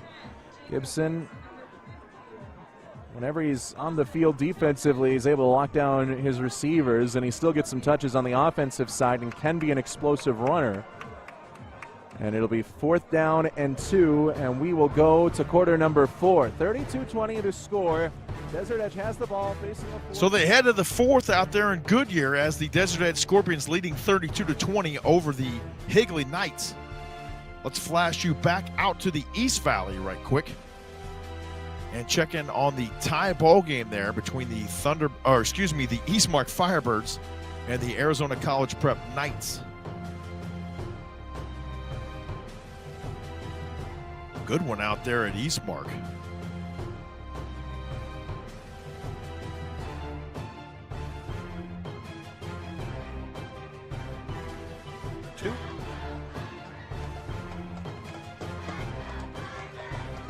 2nd and 5 coming up.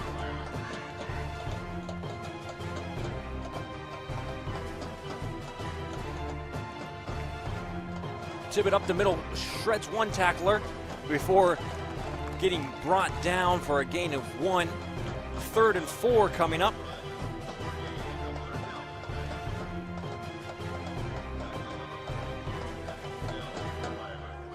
Hayer checks back in for ACP. I do expect a throw on this play.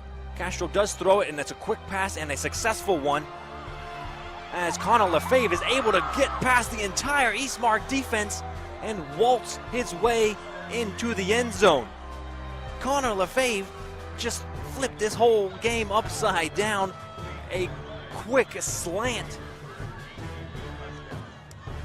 Didn't look like it was going to account for much other than a 1st and 10 for ACP, but Lefebvre just kept running and got past the entire Firebirds defense. 6.5 minutes remaining, and ACP take the lead. Extra point is up and good. 7-point lead for the Knights. Good news for Eastmark is that drive didn't take very long, so they do get the football back with plenty of time. So there you go, the Arizona College Prep Knights up now 21-14 over the Eastmark Firebirds, as we're now going to take a trip out to California, where Sierra Canyon is battling Orange Lutheran. You heard of Orange Lutheran. They took on the Chandler Wolves last week. Here's a field-level touchdown for you from the Golden State here on the Friday Night Red Zone.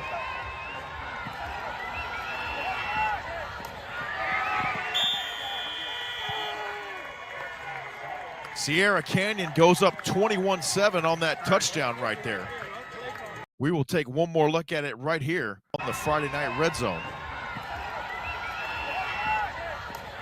That is Becker dropping it off to Dane Dunn. And once again, they lead Sierra Canyon over Orange Lutheran right now, 20-6. As we welcome you back here to the Grand Canyon State, Arizona College Prep and Eastmark. 21-14, that's a good one out there in the East Valley. Special shout out to all of our guests who joined us here tonight. Mr. Wyatt Horton, Ralph Amsden, Brett Quintine so far have joined the program here tonight. Special thanks to those gentlemen. And so we get you back out to Globe and Miami. And it is indeed still 8-0 Vandals over the Tigers as they are getting ready to wrap up quarter number 3. Let's get you back out to that game here momentarily and cue up some more field-level highlights for you here on the Friday Night Red Zone. Comes around, gets off a tackle, comes off of it, coming to the outside and make that tackle to bring him down right away is number 6 on that play, Joel Pena. Yeah, Pena there. Kirill finished it up. That's one of those assists that they'll give you on the stat sheet. 3rd down and 1. Ball is on the 27-yard line of the Globe Tigers, working right to left. 2 wide receivers to the right of Franco, 1 to the left. They fake the toss sweep. They go to the first man through. It's Carter Pollock, and he's got the first down as he drives his legs forward. And that dude is an absolute load. Well, Pollock, who's typically your a tight end, they're moving him into the running back slot / fullback slot. I'd call him somewhat of an H-back, but he's got the power. We saw him at the very end of the first half, Kevin, drag a few guys along. So I think in 3rd and short or even maybe 4th down and short situations, Pollock's going to carry the load for the Globe Tigers. Yeah, he's got that fullback body. He's got that two-dimensional player. Cameron Mabbitt, the Salt Region's 2nd team. It remains 8-0 in Miami between the Miami Vandals and the Globe Tigers. That is the AIA Game of the Week. Now we present one more field-level highlight for you here. We'll get that queued up for you here in just a moment.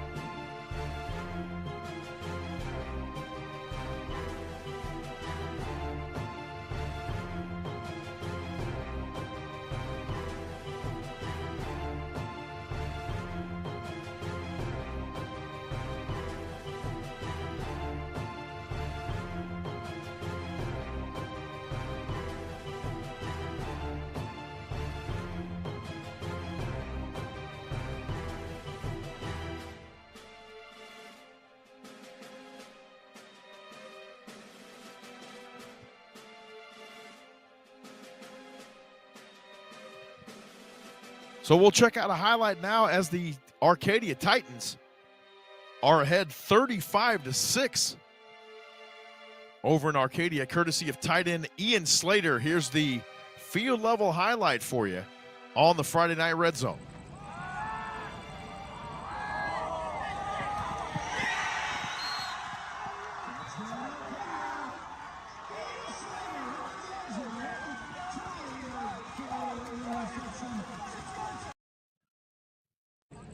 Arcadia taking care of business tonight. There it is, Ian Slater just outrunning the defense all the way to the pylon. Stoked as he should be right there, and an excellent pitch and catch there for the Arcadia Titans, and they are rolling tonight over there in Central Phoenix. Back out to the quad view we go as we check in with Desert Edge and Higley. They're at 32-20 right now.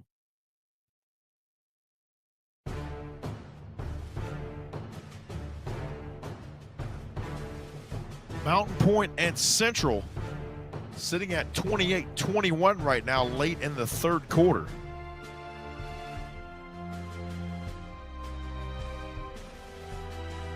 Arizona College Prep and Eastmark, that's been a great matchup all night long.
We're going to now show you another highlight courtesy of the Centennial Coyotes as running back Samar Turner gets loose on a 30-yard touchdown run up the right side of the field, and they are in command right now over the Mountain Ridge Mountain Lions. Let's take a look at it here from field level for you on the Friday Night Red Zone as we're into hour number 3.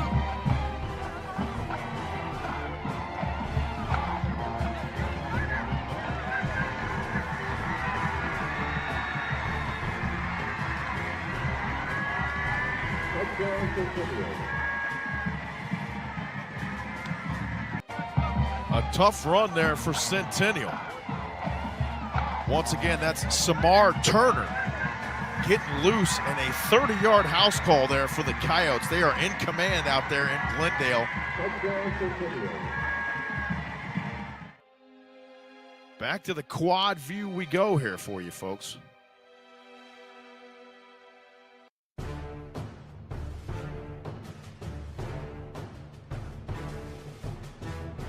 (28-21) in that Centennial, or excuse me, that Central and Mountain Point game.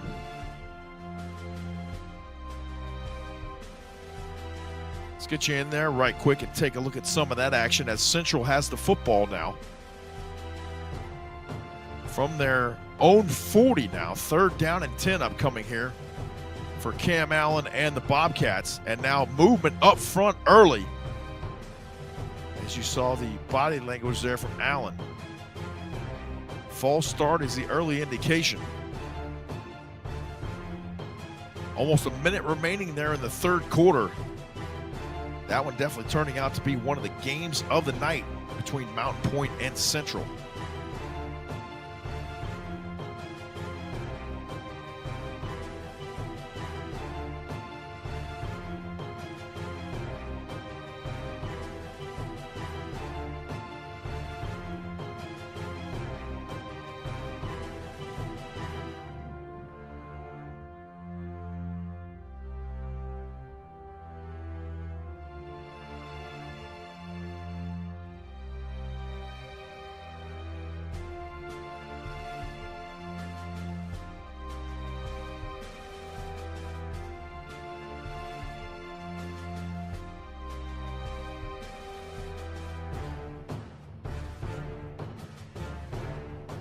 Once again, a special shout out to our Epic Sports Network crew doing a great job tonight. Jamal Gump and Sonia Tellez helping me out this evening, bringing you the Friday Night Red Zone here on the Epic Sports Network.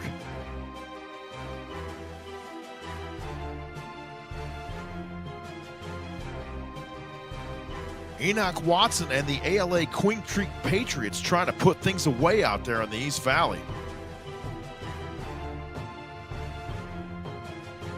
This will be the second field level highlight we've gotten to look at tonight from Mr. Enoch Watson.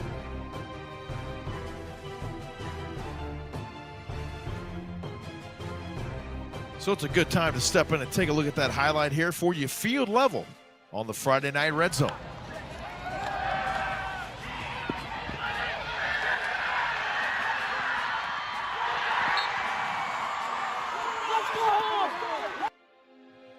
The talented quarterback for the ALA Queen Creek Patriots, Enoch Watson, coming right into your living room right there. Eluding a defender at the line to gain. Unbelievable job there from Enoch Watson. This young man is having himself a season, to say the least. Unbelievable stuff right there. We're going to go ahead and step aside, take a brief commercial timeout. And when we return, more Friday Night Red Zone for you here on the Epic Sports Network. Make sure and stay with us. We got a little less than an hour to go here. We'll be back. Over the years, Buffalo, come play I Spy. we've watched them grow up. How do I look? But some things To my peanut. To peanut. never change. I'm not ready for this. Make time stop. Make it stop. Mom! Relive the greatest moments Middle school's over, losers. with your favorite family. Nothing bad's gonna happen. You're right, Pops. This whole driving thing is so... The Goldbergs. Weekdays at 4 on Channel 7. We welcome you back here on the Friday Night Red Zone.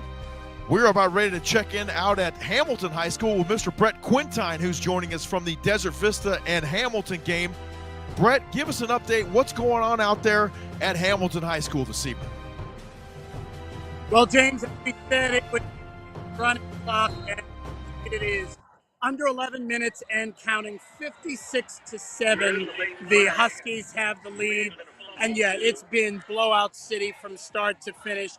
Even the backup quarterback, Rich Lucero Jr., he's got a couple of touchdown passes. Golden opportunity now for the Huskies to put in their second string guys, even their third string guys.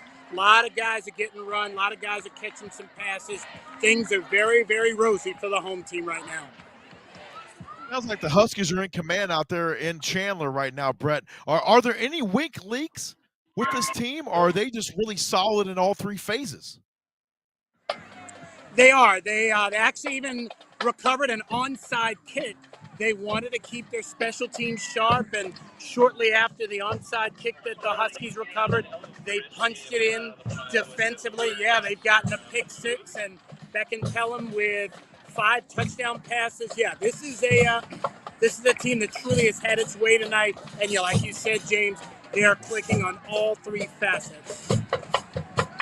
Well, Brett Quintine joining us out there from Hamilton High School. We appreciate you checking in with us here tonight on the Friday Night Red Zone, my friend. And we look forward to doing that again with you as the weeks progress throughout the season. Thank you so much, Mr. Brett Quintine, joining us. And make sure to catch him tomorrow morning on the AZ Preps 365 radio show with Mr. Jose Garcia and Zach Alvira as well. And that can be heard tomorrow morning on 1580 The Fanatic.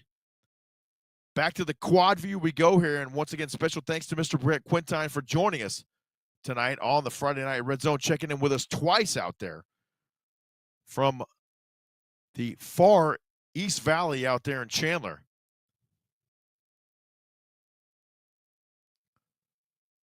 So let's get back to that ACP and Eastmark game, as it looks like the Eastmark Firebirds are on the scamper once again.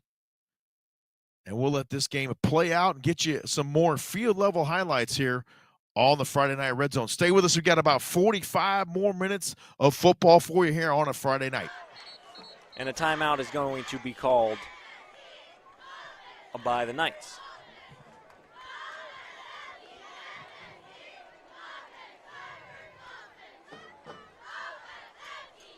Oh my goodness. I was getting ready to start looking forward to the next games for both of these teams, looking at the upcoming schedules, but instead we have a football game on our hands.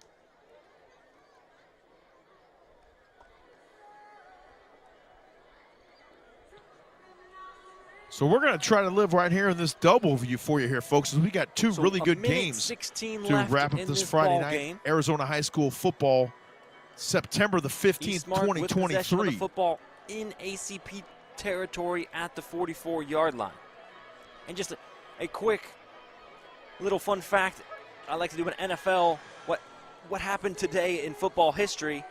And in 1937, on today's date, September 15th, the Washington franchise played its first ever game in D.C.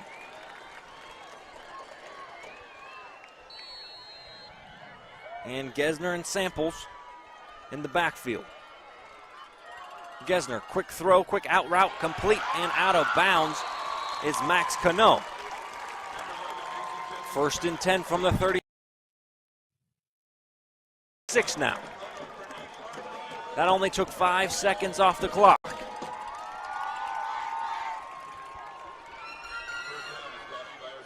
Eastmark still have a timeout to use.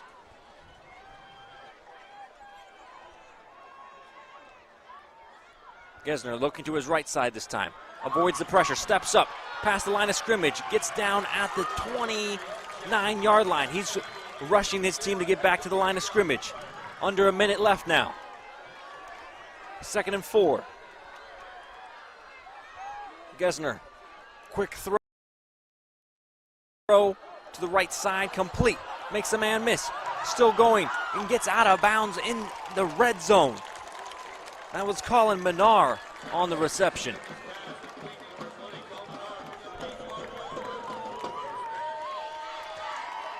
Clock is stopped at 47 seconds.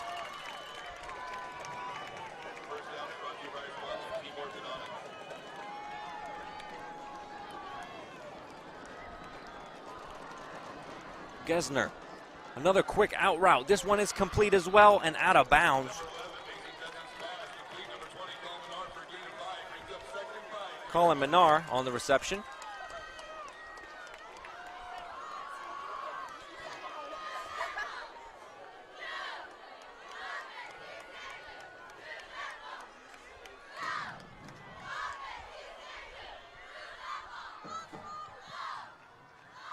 Another quick throw, this one almost into the back of the end zone.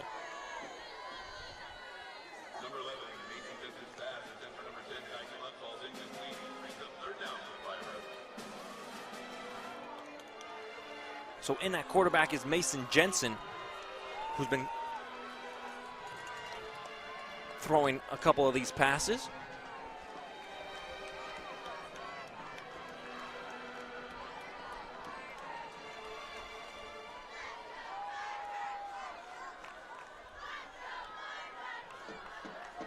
Jensen looking to his left. He goes to his right instead. It's complete, short of the first down marker. And a timeout is going to be called. A 4th and 6 coming up. I said this is game, folks, earlier, but this play will decide the fate of Eastmark. If they can get the first down, play will continue. If they can't, the game is over. 4th and 6 from the 18-yard line. Gotta get to the 12-yard line for a first down.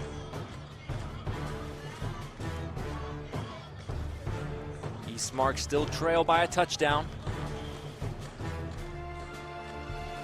And the other question is that, again, we will keep our eyes and ears on that AZ College Prep and Eastmark game as we're trying to hope that that Central Mountain Point game stops freezing up on us so we can keep you updated on that one as it goes down the stretch as well.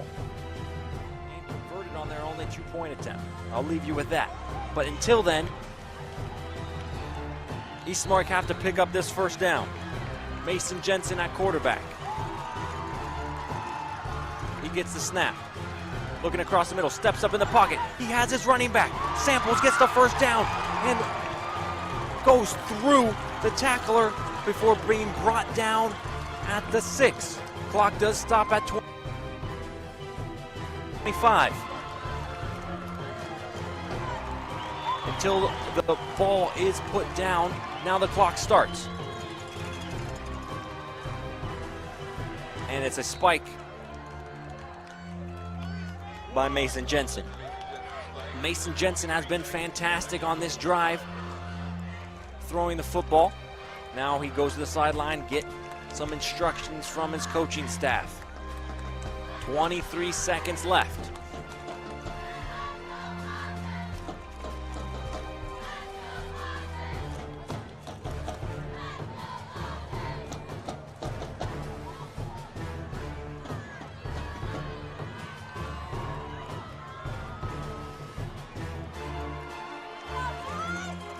Crowd is into it. Nobody has left. Jensen gets the snap. He throws to the end zone, and it's caught for a touchdown. Firebirds score with 20 seconds left.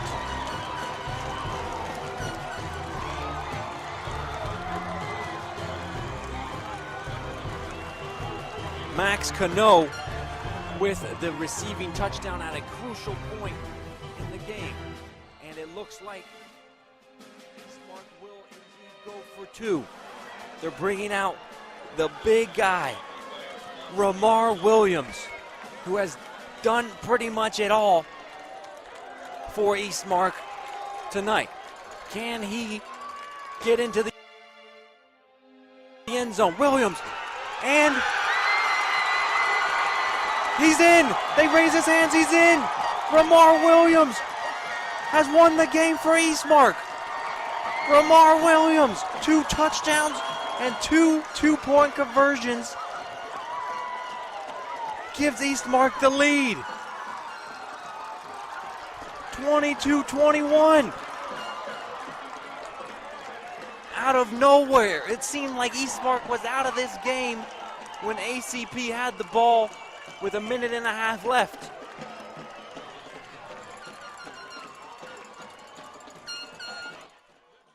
So there you see the Eastmark Firebirds taking the lead, and looks like they're about to win the football game, 22-21. We'll confirm when that one goes final for you. And let's get you full screen now to Central and Mountain Point right quick. That one 28-21 as the Bobcats are driving now. That game not yet over out at Eastmark. Must be a couple seconds left on the clock, as we will keep it right here on the Mountain Point Pride and Central game. Cam Allen rolling out to the far side, has to throw it away.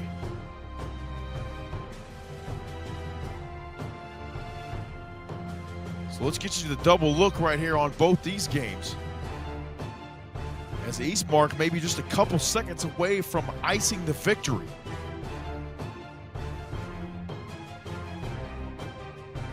As we spoke earlier with Ralph Amson, Coach Travis Dixon taking over in his first season after a state championship run from Coach Scooter Molander last year, with Mac Molander at the helm there for the Firebirds.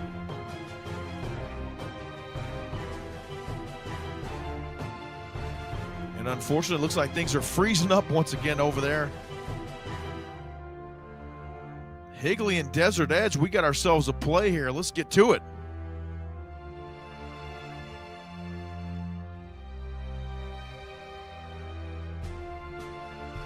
That is a touchdown for the Higley Knights.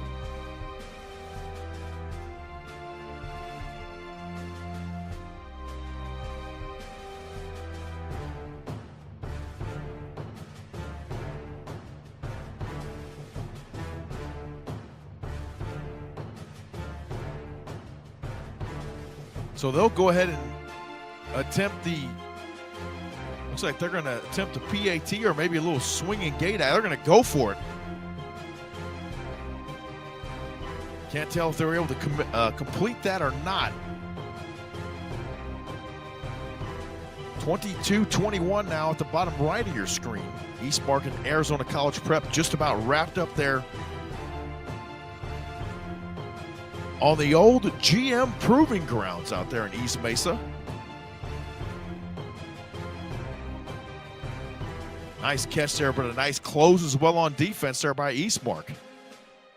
And they are literally trying to close the door right now on Arizona College Prep, but the Knights not going away quietly.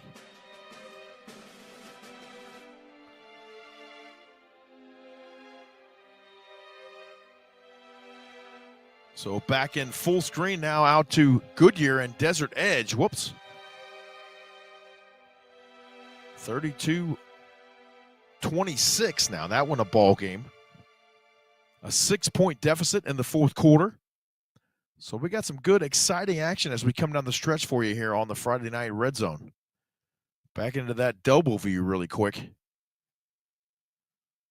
So we'll keep an eye on both these games as they conclude, and we'll get back to Central and Mountain Point as well here in just a minute.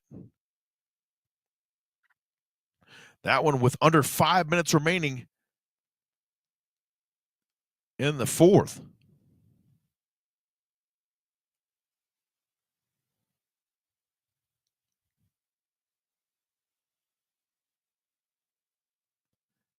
And Mountain Point might have just picked the football off.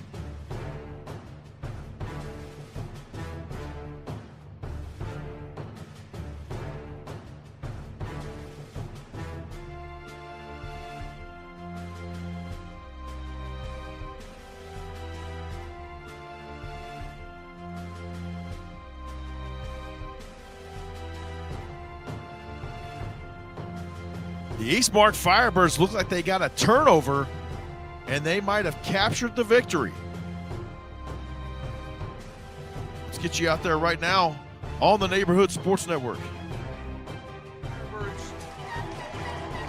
Improve to 3-1 and give ACP their first loss of the season.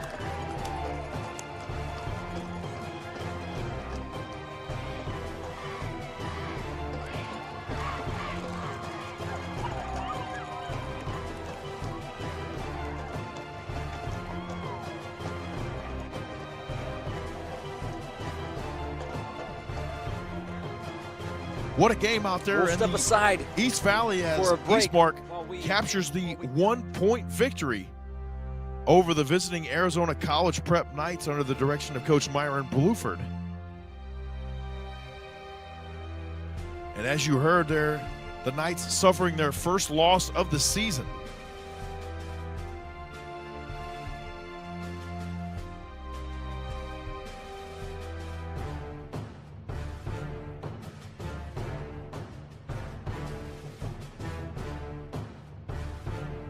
There you see the Eastmark faithful celebrating the victory in the end zone there. A hard-fought victory for Coach Travis Dixon and the Firebirds.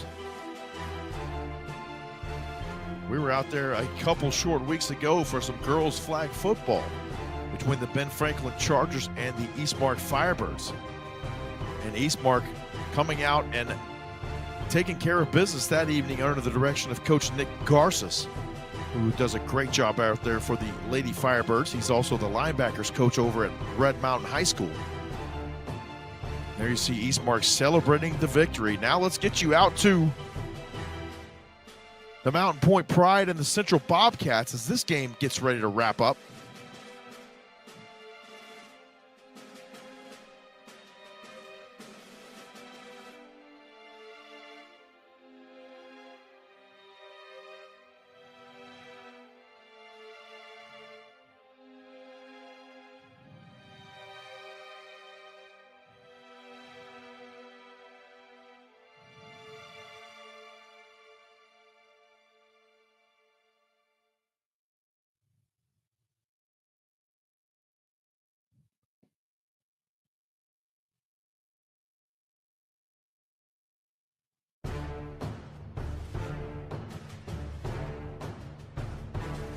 A critical 3rd down and 1 coming up here for Mountain Point.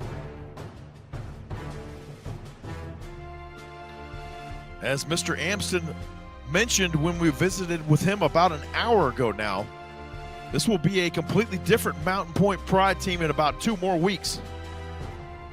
As once again, they're off and running across the 40-yard line and deeper into Bobcats territory.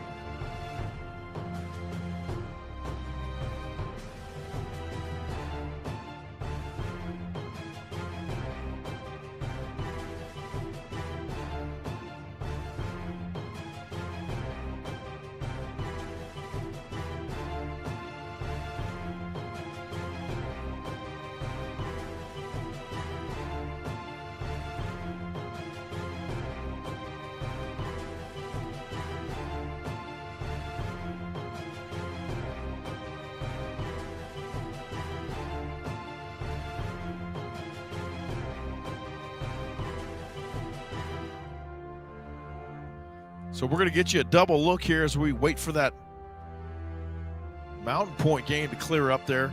32-26 it remains between the Desert Edge Scorpions and the Higley Knights out there in Goodyear as they go to the Sweet James commercial right on cue. Live television for you folks at its finest. Once again, thanks to all of our special guests who joined us tonight.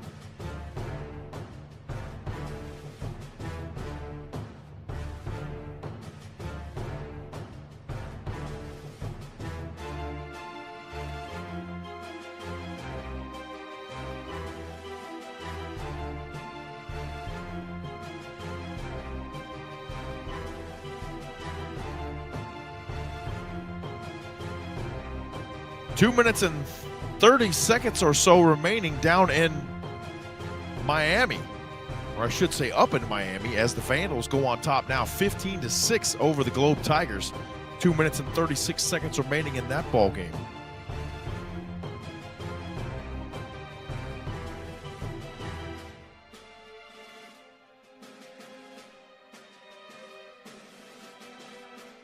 So we'll go ahead and transition that into the other view for you here right quick. Give you a little multi now with the Globe Tigers and the Miami Vandals game in the bottom right, and then the Desert Edge and Higley game up in your top left screen.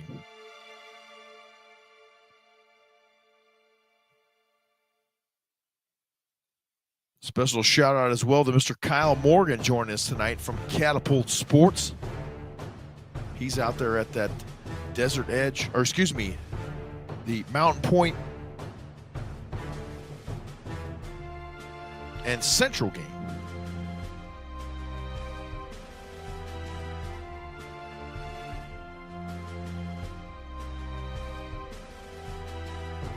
Higley and Desert Edge, let's get you full screen on that right quick.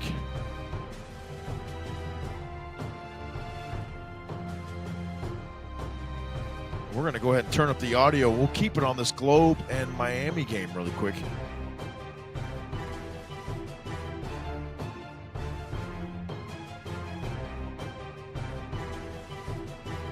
Crunch time, 1:33 left to go. Either way, some good field possession for Higley, working with the short field, down by 6. So it's going to be a fair catch interference against Desert Edge. So instead of from the 42-yard line, I believe that means it'll be the 32 or the 27. 25-yard line is where it will be. So all of a sudden now, Higley got the stop they were looking for. They got the long touchdown from Jaden Taylor. And they have a chance here. 1st and 10 from the 25. The Desert Edge defense looking for their biggest stop of the night. Figueroa back to pass. Steps up. Runs with it. Inside the 20 to the 15-yard line. Brought down at the 10-yard line. Picks up the first down. They'll mark him down just outside of the 10. And he spikes the ball with 1:13 left. I don't think he really needed to have that much urgency.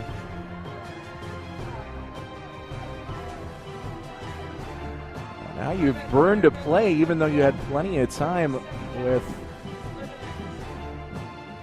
First, second, third, and goal all coming up ahead of you.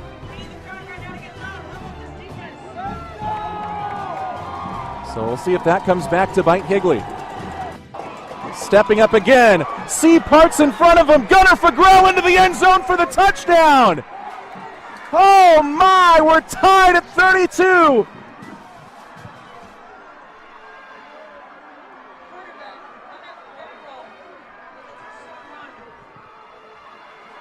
Gunnar Fagrell with 3 touchdown passes and now a touchdown run, just 2 plays. 3 plays if you count the spike. But now Kamaj to give Higley the lead. He's 0 for 1 on PATs tonight. Snap spot. Kick is up, end over end, and it is no good. We're tied at 32, and now it's Desert Edge's turn to try and respond. Higley has worked all the way back from what was at one point a 25-0 deficit, but special teams issues by the Knights have made this a tie game, and now Desert Edge will have 1 minute and 13 seconds left to try and go down the field and get a game-winning field goal attempt or a game-winning score. And they have the luxury of, if they don't score, they have the luxury of not having the pressure of needing to score. If they don't score on this drive, they can force overtime. Now after that miss by Jason Kamaj, who is now 0 for 2 on extra points after entering the game 13 of 13 on point after attempts.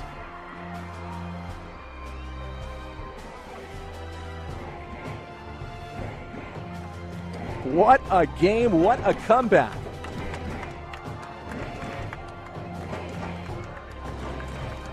And now it all comes down to Desert Edge's offense, which again, Hezekiah Millender has not played in this fourth quarter. And for most of the fourth quarter, it's been Livera. Onside kick attempt, and Desert Edge going sky high for it.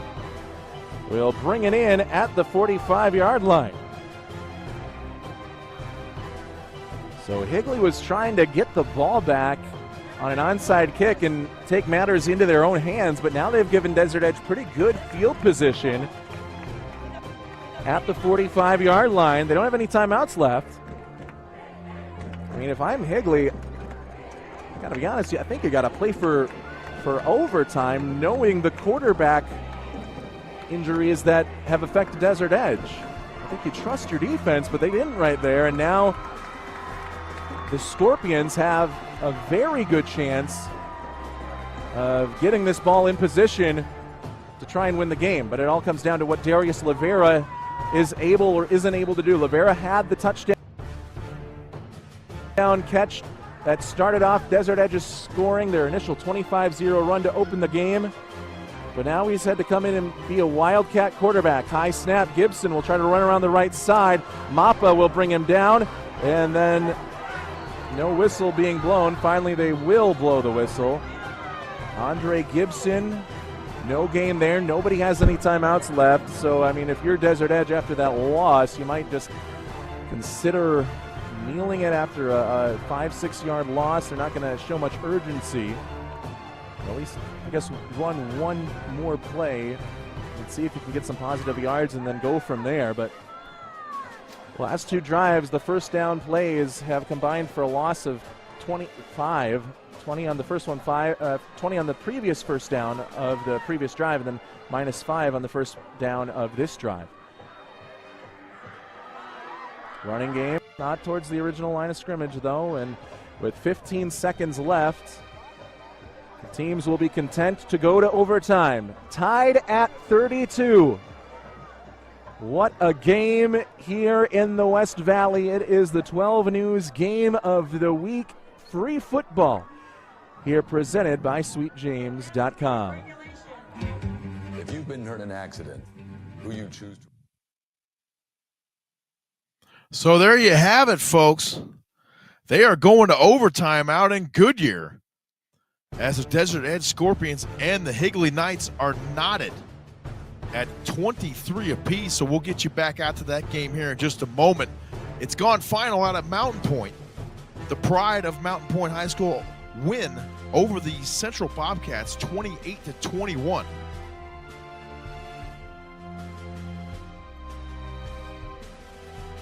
So they are preparing for the overtime period out there at Desert Edge. As in Miami, it remains a 9-point lead for the Vandals over the Globe Tigers with 2 minutes and some change left there in the fourth quarter. When Millender and Terrell Husband both had to exit the game, I'm not sure with injuries or what the deal was, and Desert Edge had to turn to their third-string quarterback, who is a natural wide receiver. That allowed Higley to get stops even on some of the turnovers. And their offense was finally able to break free against Desert Edge's defense that has been fantastic throughout tonight's game. We mentioned the 4 takeaways. But the defense not able to. Higley has outscored Desert Edge 32-7 here since the final 2 minutes of the first half. They tied the game on a 10-yard rushing touchdown by Gunnar Fagrell, and now both teams will have shots from the 25-yard line to try and score. Obviously not sudden death, but kind of like a shootout in soccer or hockey, just a football version of it. We'll see who will start with the ball first. And sometimes it's almost disadvantageous to start with the ball first, because in overtime, the last team knows exactly what they need after having seen the first team play. If they need a touchdown and an extra point to win, or if they need a touchdown and two-point conversion to tie the game, or something like that, or perhaps the other team doesn't score and they just need a field goal, it definitely puts you at an advantage to be the team that does not possess the ball first. But both of these. We welcome you back inside the Friday Night Red Zone studios here. So glad you joined us this evening on the Epic Sports Network, and all of you watching on aztv7.com as well as the Neighborhood Sports Network. We welcome you as well, and we hope you've enjoyed this great night of Arizona high school football. We're going to get you right back out to live action, but wanted to just say thanks for tuning in, and we appreciate you hanging in here with us on the Friday Night Red Zone as we're about wrapping up for the evening. We got about 15 more minutes here on the air, and then we'll call it a Friday night and take a little break before Cam Cox, Luke Liddon, and Lena Washington take over to close out a Friday night of Arizona high school football. Desert Edge, who had the fourth quarter come back before Higley scored in the final minute to come away with victory. Now it's Higley who has had the comeback to tie the game, and the Scorpions hoping the end result now goes in their favor.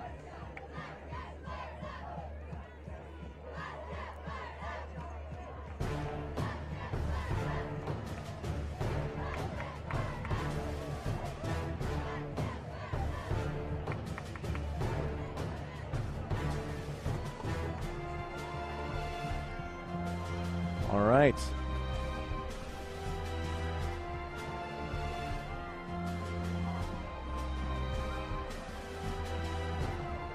So the Higley defense fired up. Desert Edge also ready to go here.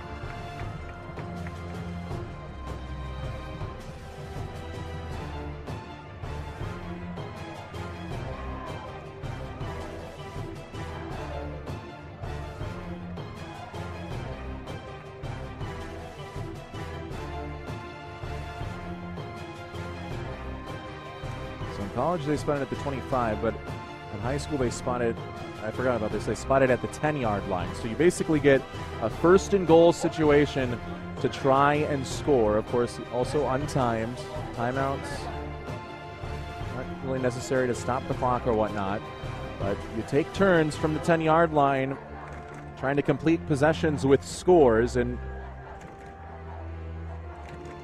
after one chance by each team, whoever is leading wins the game. So not sudden death, but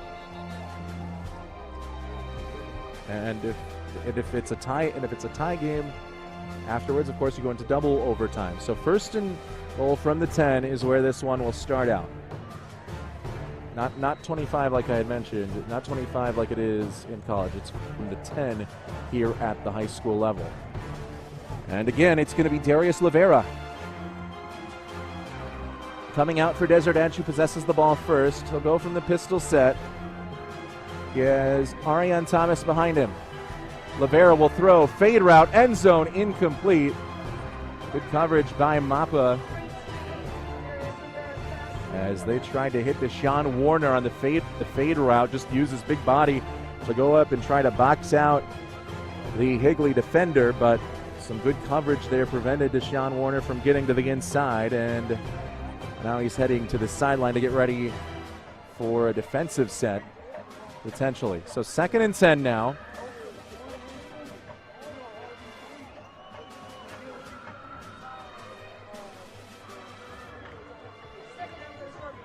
And Rivera back out there.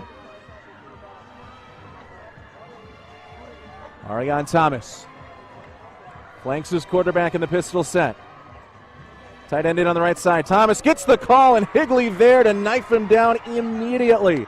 Jacob Pitts explodes through the line of scrimmage.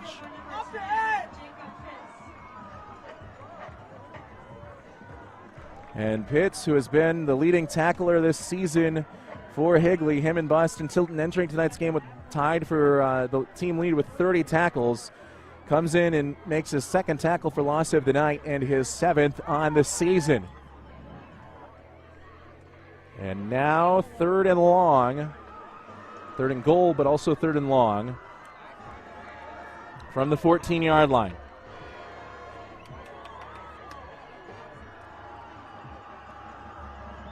Rivera back to pass on 3rd down, taking another shot towards Deshaun Warner in the end zone! And complete, no flags right now, and no flags will fly at all on that play. Some contact perhaps, but the refs rule clean coverage. It'll be 4th down. They attempted a field goal earlier with Deshaun Warner from 43 yards out. It was blocked. We'll bring the field goal unit on here to try and give Desert Edge a 3-point lead.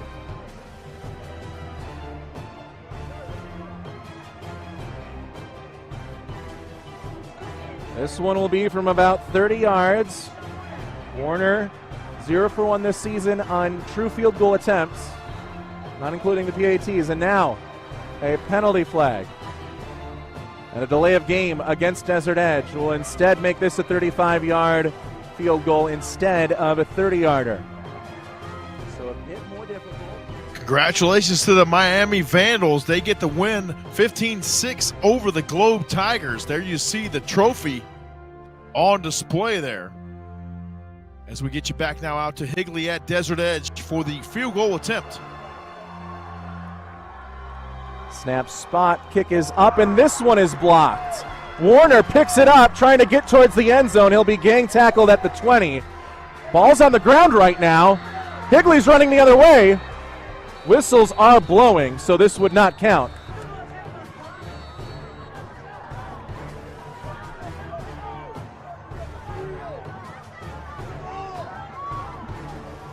And now flags coming in.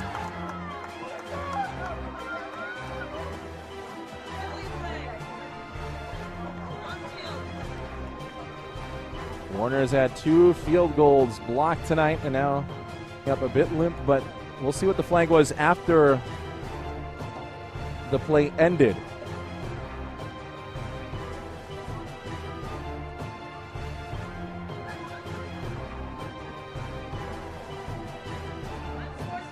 Unsportsmanlike conduct against Higley. So, instead of from the 10, they will start with the ball at the 25-yard line on this possession, and it will still be 1st and goal.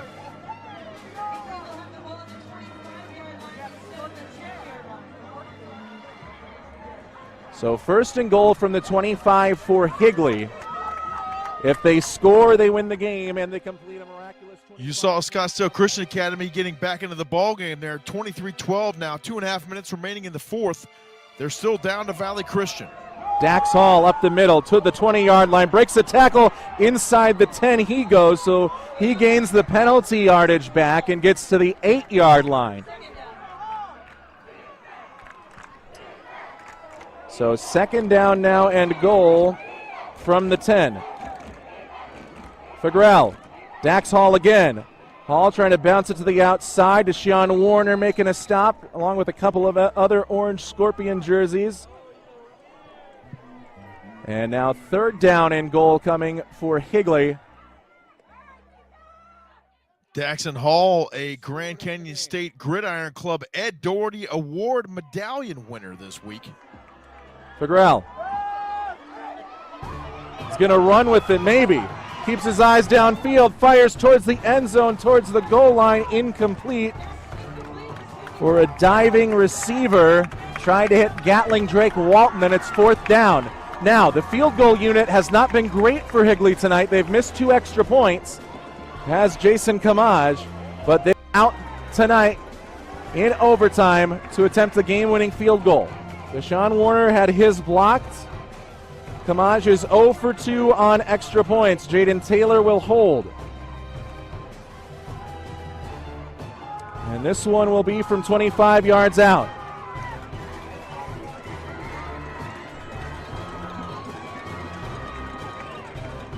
And before we get going with that, a timeout going to be taken by Desert Edge. So right now the field goal stands 25 yards away for Higley. Not much to talk about in the huddle, so Coach Zuby just going to keep his guys out there and just let them throw their towel. We'll get you back out to Goodyear and Higley and Desert Edge here in just a moment, but checking back in over off of Tatum and Greenway. Scottsdale Christian and Valley Christian, 23-12. Still a ball game there with 2:22 remaining in the fourth quarter, so we'll keep that in the multi-view for you there as we head back out to Goodyear. Check back in on that overtime contest between Higley and Desert Edge. Warner was able to recover his own blocked field goal and fall down with it, but had Higley picked it up and gone the other way, they would have won the game.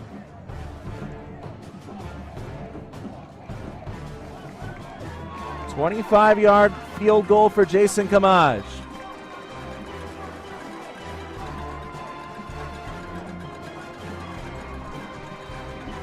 Snap spot, Jason Kamaj's kick is up and it is no good! He missed it! Kamaj with 2 chances to win the game tonight. 1 on an extra point, 1 on a 25-yard field goal has come up empty in both instances. So on to double overtime. Pick for it on our scorebug, but it is double overtime between Higley and Desert Edge.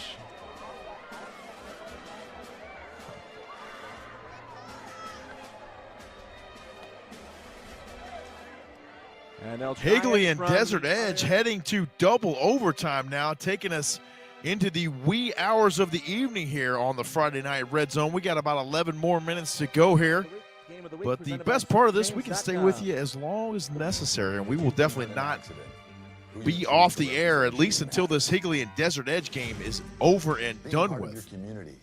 So we're going to go full string back out to the 2A division really quick as we check in once again on Valley and SCA. The Higley and Desert Edge game in a commercial timeout right now.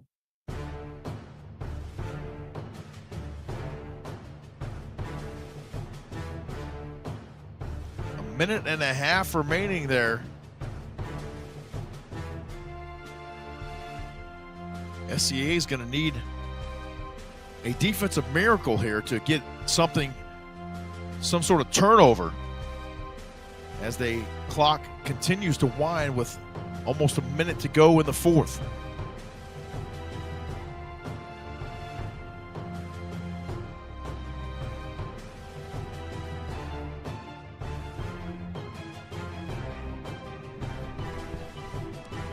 So they do another coin toss, and it will be on the opposite side of the field. And Higley now will possess the ball first in double overtime. Looking for a touchdown to go on top for a field goal. And then Desert Edge will get to respond and try to walk it off one way. Just joining us, you've missed a fantastic comeback by the Higley Knights, who trailed 25-0 at one point in the first half and worked all the way back to tie it with 1:13 left to go in the game after being down 2 possessions with 2.5 minutes left to go in regulation.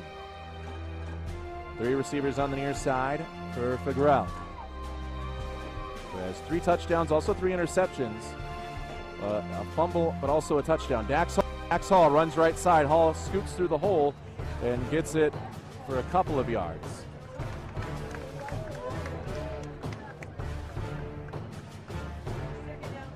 Now Halverson will enter. Larry Halverson, the backup running back for Higley. And an injury timeout for the Desert Edge player. It's Deshaun Warner, so that could be big. Their kicker and their stud defensive end / outside linebacker, the guy that comes off the edge to create the pressure. We'll tend to him. We'll step aside. Watching the 12 News Game of the Week. If you want rumors reported as facts, if you're looking for softball questions, if you think one side of this. So a commercial timeout out there in the double overtime game, and Deshaun Warner, the current injured player, down on the field there. So thoughts and prayers that he is up quickly under his own power. As we check one more time back in out at SCA. The last 30 seconds winding off the clock there as they hand it off to Andrew Trapp.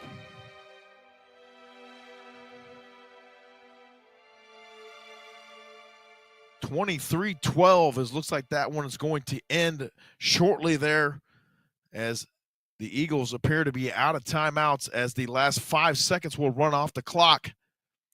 And we'll prepare to get you back out to Goodyear as it's gone final now, as the Valley Christian Trojans have defeated the Scottsdale Christian Academy Eagles 23-12. And now back out to Goodyear, Higley and Desert Edge going to double OT. By his trainers after a first down run by Dax Hall. In the meantime, during that break, just saw Richard Obert, who is here at the game, covering tonight's game, that Millender isn't injured, but after his touchdown pass to Kezion Dia-Johnson was ejected from the game for the, I guess that was what the unsportsmanlike conduct penalty was, so that ejected Millender. Not sure what the status was for backup Tyrell Husband, but they've stuck with Darius Rivera after Husband took about 3 snaps and left the game. So no Millender at all for the rest of tonight's contest. He was ejected with 2:19 left to go in the third quarter. And looks like another break in the action now for another player for Desert Edge after coming out onto the field. So again, the trainers will come out and we will step aside. Double overtime action here in Goodyear, Arizona. It's the 12 News Game of the Week presented by SweetJames.com. If you've been hurt in an accident, who you choose to represent you matters.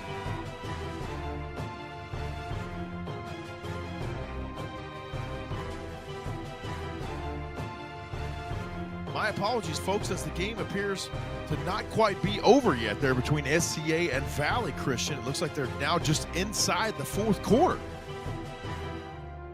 If that clock is correct, just starting the fourth quarter out there. So SCA with now plenty of time to get themselves back into this one, as players are continuing to be stretched out there at Desert Edge.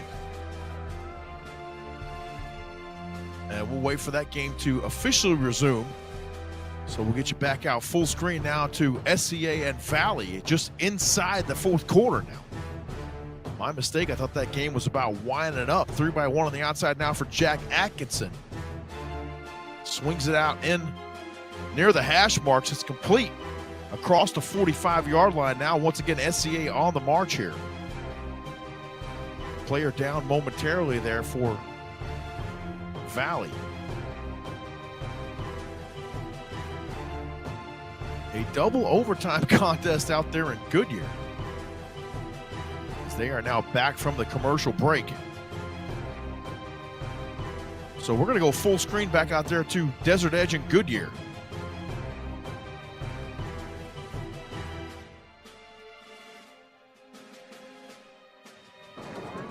Dax Hall, nowhere to go. The holes were clogged up quickly.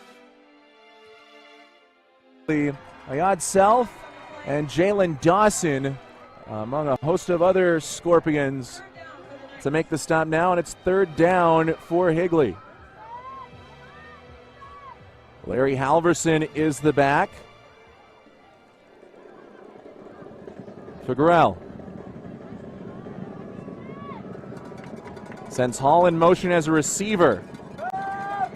Figueroa pumps one, steps up, fires back of the end zone, incomplete! What a stop there! Draylon Dobbin, a hero in that instance. Forces Caden Milner out of the back of the end zone, jars the ball loose, and it'll be fourth down for Higley. Dobbin, who had a pick six earlier, right there. And now it'll be Jason Kamaj once again. Third time to try and put Higley up in tonight's game. Has missed a field goal and 2-point after attempts. This one from 22.5 yards out. On the far hash. Snap. No. Taylor loses it. Jaden Taylor picks it up. Fires it out of bounds. And no points on the drive for Higley. Desert Edge can win it with a score in any fashion. And now the Scorpions have the chance to try and walk it off here on what has been an instant classic in week 4 of the 5A season. Both of these teams going blow for blow this evening. Again, they'll start with it at the 10. Darius Rivera.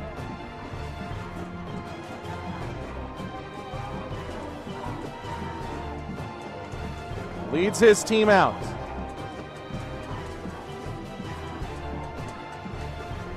Ten yards, and Desert Edge can put the Higley comeback attempt behind them.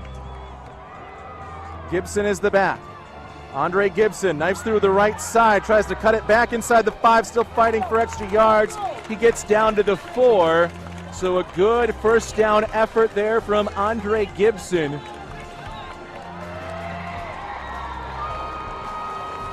And now Desert Edge just 4 yards away.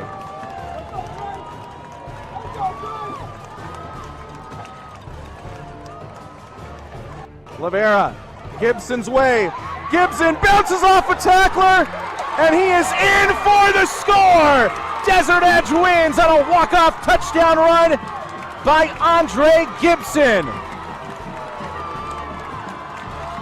38-32, that's the ball game, a double overtime madness game here in Goodyear. And it's the Scorpions who come out on top.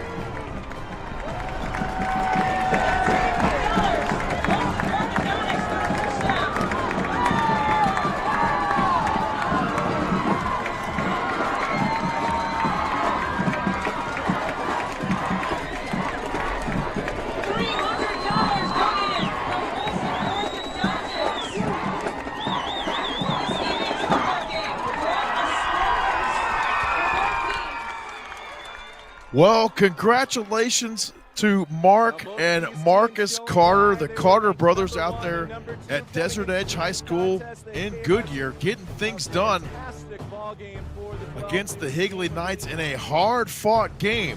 They come away with a victory in double overtime by the score of 38-32 as we welcome you back here inside the Friday Night Red Zone studios. We've officially gone into overtime just a minute after 10 p.m. here in the Arizona time zone. We hope you had a great night here with me on the Friday Night Red Zone. I certainly had a fun night here as well, bringing it to you. And thanks for everyone tuning in tonight on the Epic Sports Network on YouTube, along with aztv7.com, as well as the Neighborhood Sports Network.